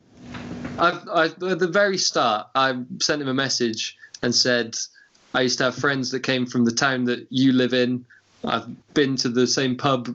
You know, it's nice to know that you're out there and you're this close to me. But I've never met the man, or, you know, nothing like that. But it's good to know that somebody of that level has had, you know, basically the same view out of his window. You know, for me, there's something interesting about that. I like that thought. And who else do I look up to? There's loads of people on Instagram. I mean, just go through. Go through the people that I follow. I mean, there's Hephaestos, I think is Hephaestos. Their kitbashing work is amazing. There's In Grimson. There's another guy who's making these just crazy sculptural things. Really, they're beyond miniatures into something else. There's if you go to Instagram and find out who I'm following on there, they're all great. You know, so it's. The Instagram thing has been the most important bit of this, really. I mean, it's how we've met, how me and Dietmar, there's a guy called Joe, Armageddon Bound in New. He's really good as well. We've done model swaps, and I think that's for Joe. So yeah, it's there's lots of people to look up to, and you'll find new people every time you log on. You know, that's the good thing about it. What's funny is that for a long time it seems that the Instagram community, the Facebook community, and also the YouTube community, they seem to have been like completely separated. Yeah. And it's now just recently that there's things like a little bit running together. Yeah, the Facebook one, it was where I went to initially to find groups of people that I could share my miniatures with and ask for advice and stuff. Yeah, there's something about Facebook where people are people are not afraid to tell you they don't like it for whatever reason they don't like it, and it's not a very constructive place for me, Facebook anymore. I've not really found in general, that it's that it works for sharing ideas or having conversations with people. Instagram has been much better for it. And then, as you say, the crossover is happening, or I'm noticing it more recently perhaps, is things like Squidma and Miniac and I don't know, a few others that I look at on there that have started doing sculpting tutorials. Last Light Creative, he's got these guys, their Instagram accounts and their YouTube being linked up. It's quite interesting to be able to follow along with one and the other, see a post about this is the thing that I've made this week, and on my YouTube channel you can see how I've done that. I think that's quite interesting.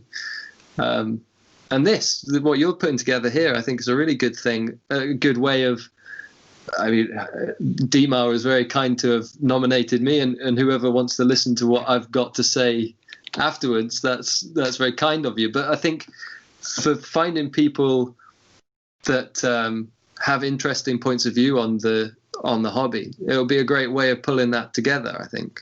It's nice to do. That was my intention. Like, I'm a big fan, or at least I was. I don't know how it is now that he has traveled over to Spotify, the big Joe Rogan podcast. And I thought, man, that's a cool format. Just like, having a hangout with whoever, and have nice and inspiring talk, and find out what's their take, because sometimes when you get to know the people a little bit better, even if it's just over the course of 1 or 2 hour conversation, you get to understand better how they come up with the ideas or their approach on conversions and painting and stuff.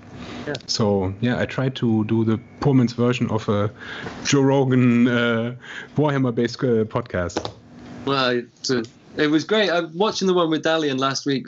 Well, I really enjoyed it, so it's good. I'm pleased to be invited. Thanks for being here. I'm still learning the ropes. I'm doing this all on my own, like cutting, and I made the intro myself, and it's still it's a wild ride for me. So we'll see. Episode 100 will be this amazing, polished. Yeah, of course. I have 15 guys working for me. I won't have a microphone stand anymore. I will have someone holding it for me. A boom operator, yeah. Maybe I'll have a microphone by then. And but the sound is more than okay. Good stuff. Yeah. Who would you like to see next, or in the next few ones or so? So that's who I've written down. Hatiklasi Bartram, Timothy. I'll tag you in them afterwards. But thank you. He's amazing. I met him at Warhammer World, and we had a really good game. But his conversions are great. He did for the Gelada event was a snow planet, and he converted a squat army, basically, or a team really of dwarves who had changed dreadnoughts into snow exoskeleton exosuits. So Timothy, his work was brilliant. He was a really nice guy. We had a good time together at Warhammer World when we met, so I'd like to hear from him. And Armageddon Bound. So if you're sticking with the Templar theme, he's a man to talk to, perhaps. Yeah. So that would be my 2 nominations. Nice. Yeah. So as I didn't ask this before, as you don't listen to the audiobooks or something, the reason you started doing the Black Templars, Is it also because of the 3rd edition cover from John Blanche? Like this stuck with you all the time? It was when I came back to it, I started painting Crimson Fists initially because I don't know what I was drawn to them really. I like the blue. I thought the black blue armor was quite nice, and I wanted to learn how to do fades.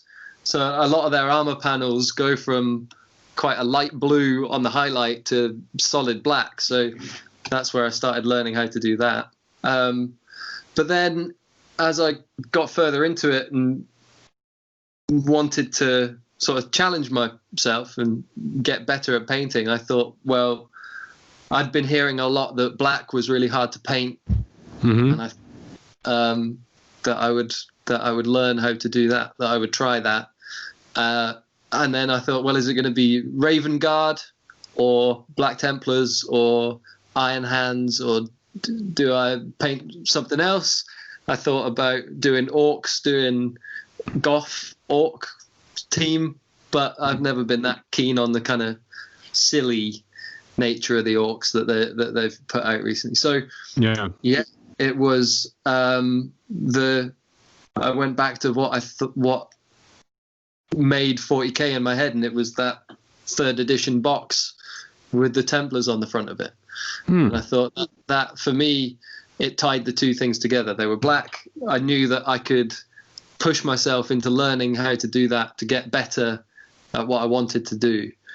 And I knew that when I painted my first one, it would feel special. So it would make me want to do more of them. You know, I didn't want to be left with a half-finished army. You know, if I was painting, I'm not a Blood Angels fan really. I like some of it, but I wouldn't want to paint a whole red army. You know, I didn't like Ultramarines. I didn't like Salamanders, although I quite like the fiery stuff about them. But Black Templars just sort of ticked all the boxes for me. There were that kind of element of very grimdark, kind of knightly. You know, there's that sort of crusader-y thing about them. Yeah. And the opportunity to make every model feel like an individual was something that I wanted to do as well. That these guys have been around for centuries, you know, fighting for that they all got to feel a little bit unique. And I thought that Templars gave me a good way to do that. So so that the rest is history, as they say. You know, that was where it started. Yeah. So when you, as you said, every model should like be unique, and you obviously kitbashed or converted pretty much everything. First of all, how did you come up with the on the apothecary you just uploaded the other day, on the ray from the, is it from a servo skull? Yeah.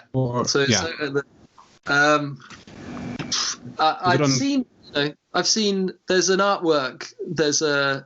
I can't remember. I think it's Adrian Smith who did it, and it's an Admech Adeptus Mechanicus artwork that's crazy. There's loads of tiny details in it, and I'm not sure if it's in that or if it's just implied. But one of the servo skulls is scanning in that. Certainly in John Blanche's drawings of servo skulls, some of them are scanning things. It just seemed to me to be something that I would try. I haven't seen it done before. Not to say I'm sure somebody has done it, but I've not seen it. Yeah, it was the first time for me. Yeah. And I thought, wow. So I thought I'd give it a go, and I had. It's just I don't have any on my desk now that I've said that. It's just the plastic from a blister pack. That's what I expected. Yeah. And you glazed it. And I've glazed it, but very thinly on both sides of it. Mm-hmm. So there's a bit of transparency and crossover of the paint. But yeah, there's no magic trick to it other than. Yeah, you just have to come up with it. Tried it and it worked. The hardest thing was because that servo skull is on a bit of wire that can move. So before I decided to do that, it was a service skull that was going to fly around the apothecary, you know, wherever he was. But then after I decided I wanted to try that, getting the wire to stay in the exact place that the skull needed to be for the beam to reach the hand, and then carving the plastic so that it fit around the edge of the hand, and then doing the sort of OSL on the hand to make it look. So it was harder than I thought it was going to be, but in essence, it's quite an easy thing to try, you know. But that's just it. I think it was just in a minute of sitting and looking at the thing that I'd made, and there was a bit of plastic on the table next to me, you know. And after painting that a few tries to get the color right, just being a bit brave with it, I guess, and gluing it on. It was absolutely worth it being brave. It looks amazing. Thank you very much, man. Yeah, I'm pleased with that. And I think that's the most liked thing that I've ever posted, that or the one just before that, I think. That apothecary. So the white armor is another hard thing to paint, but yeah, I'm proud of that model. He's a good one. Yeah. And it's funny because I'd had the apothecary model half built, half painted, sitting on my shelf for a long time, and never felt happy with it. Pulled it out and finished it one day. So it's one less on the pile of shame, and I'm quite proud of it now. Yeah. Cool. Yeah. Super cool. I've pretty much got everything I wanted to talk to you except tools. Yeah. What is your go-to concerning tools? You already showed the razor saw in the beginning, which was also a game changer for me. Yeah, they're amazing. Which way am I going? That way. Yeah. It's like just a great thing. I mean, I've used hacksaws a lot. They're over there, so I can't get them. But this was a game changer because you could take off, if you wanted, like an archer, you could take off the 2 fingers or whatever you want. Yeah. They're razor thin, nice thing. Yeah, you can take off stuff without almost any loss. That's the important, right? If you wanted to take the skull off of the front of a Space Marine helmet, you know, you could shave that off. That's great. Decent paintbrushes. Like I said, I'm using the Artist Opus at the moment. They're lovely. I used a cheap synthetic brush the other day, and I don't want to sound like a snob, but I used it like for half an evening and had to throw it away. It was like, and, I can't. I use them sometimes for metallics, sometimes, or for dry brushing, or putting on crackle paint or whatever stuff that I don't want the good brushes to get mixed up with. Yes. But no, 90% of my painting is done with good brushes after a while. A scalpel, which I've had for a long time. Mm-hmm. They're standard. Just quite a crap pair of clippers. Not very good ones. I love the GW ones, but I messed them up ever so quickly. And a good pair of tweezers. So they're small, very small ones. Very underestimated. Yeah, I mean, before, you know, the skull kit. Trying to hold on to skulls or put them where you want once they're on the model makes a big difference, having a set of tweezers to do it with. Toothpicks. I use quite a lot of toothpicks. That's about it, though. I've got a paint holder, a handle thing. Yeah, I had 2, lost one. Yeah. No idea where it is. I bought the big one as well because for things like the big walkers or whatever you have, That's good. But other than that, I've got a fairly easy kit, really. I don't use an airbrush, or I have got one, but I've never been brave enough to plug it in and do anything with it. I don't know how you would. I'm too cheap to invest big in an airbrush and all that stuff. Yeah. No, mine's an old. It's not a miniature airbrush by any. It's just an airbrush. So I don't know how it works really. And a wet palette. That was a big game changer, I think. When I was painting on a plate, and your paint's drying up really fast. Yeah. You can't do much about that. But the wet palette, that made it. That felt like a big step forward when I started using one of them. So if you're not using them already, that's well worth doing. You can make your own. Easy to do.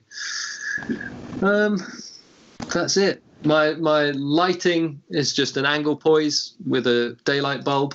Yeah. That's all that is. Important. Yeah. Well, the daylight bulb makes a big difference because your painting's not yellow, when you when you come out of it afterwards. Nonetheless, from time depends on what I paint. I like yellow light. Yeah. Yeah. So I've always worked under daylight bulbs for drawing and things like that. So I'm quite used to they are bright though, and if you've never used them before, it'll be a bit of a shock, I think. But yeah, I had been painting for years, lying on the couch in a rather dark corner of the living room, and I don't know why I did it because it doesn't make any sense. And now that I got older, I recognize that it's not good for my eyes. I started painting while I'm sitting, using a daylight light, and it's so much better. Yeah. I always was afraid that I could. Sometimes I fell asleep when I was laying on the sofa, and I was always afraid that I could pierce my eyes out with a brush or something. I did it once. I flew to Holland when I was a lot younger, and I had to stay awake for hours in the airport and stuff. So I was on the plane. I was drawing the safety information of the gas thing coming down on you. And in the book, there's half a drawing, and then it just does that as I'm falling asleep. Yeah. So it does happen. It would be worse on a miniature. Happened to me a lot. Yeah. A lot. Also, drawing for work or doing a conversion, having a scalpel in my hand and falling asleep, stuff like that. Scary. Yeah. But those days are over. Yeah.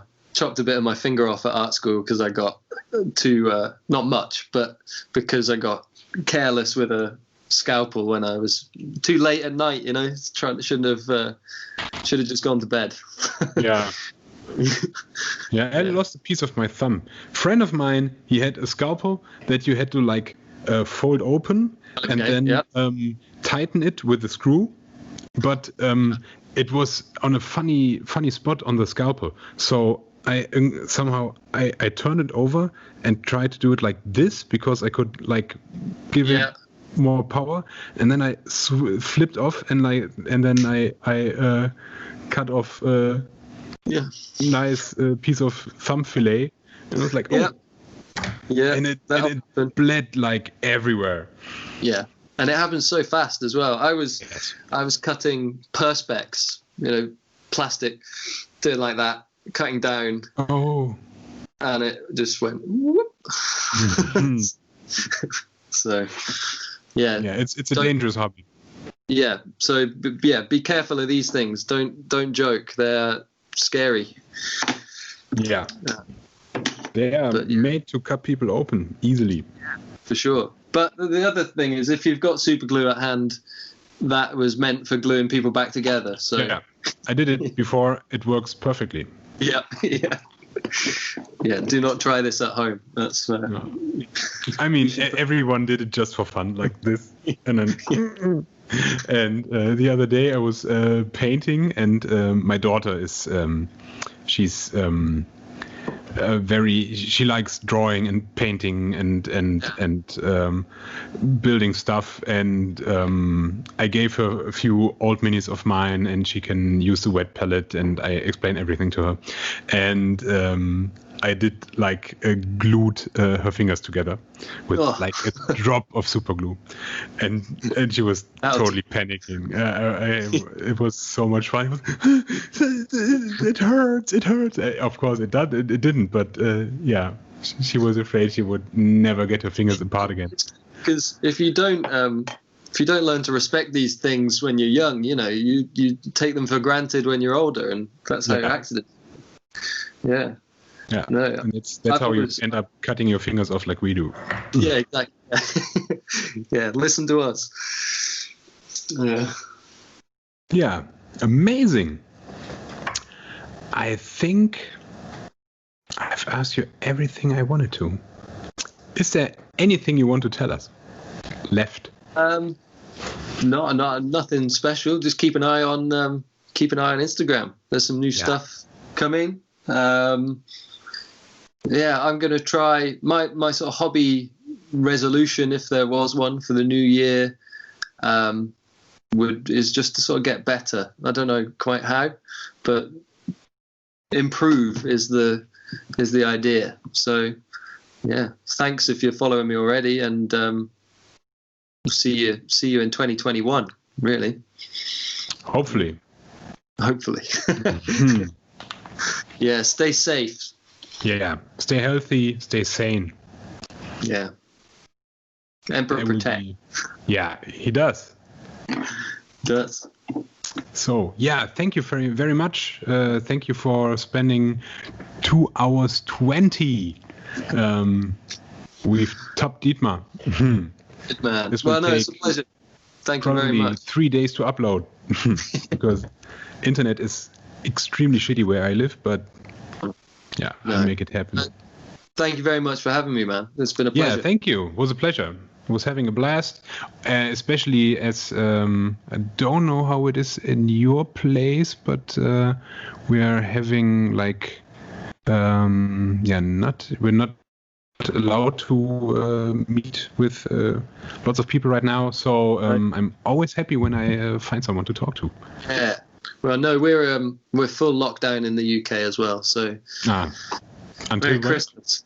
I don't know. I live in the middle of the country, really, so we're okay ish at the minute. So yeah, so I don't watch much of the news. It's all doom and gloom. So try to just see what's going on and keep myself to myself, really. Yeah. But yeah. It'll get better, I think it will get better, but I'm sure. Yeah. Hey, 2021 will be better in some way. It will. Yeah. Cool. Thank you very much. No, it's brilliant, man. Thank you for having me.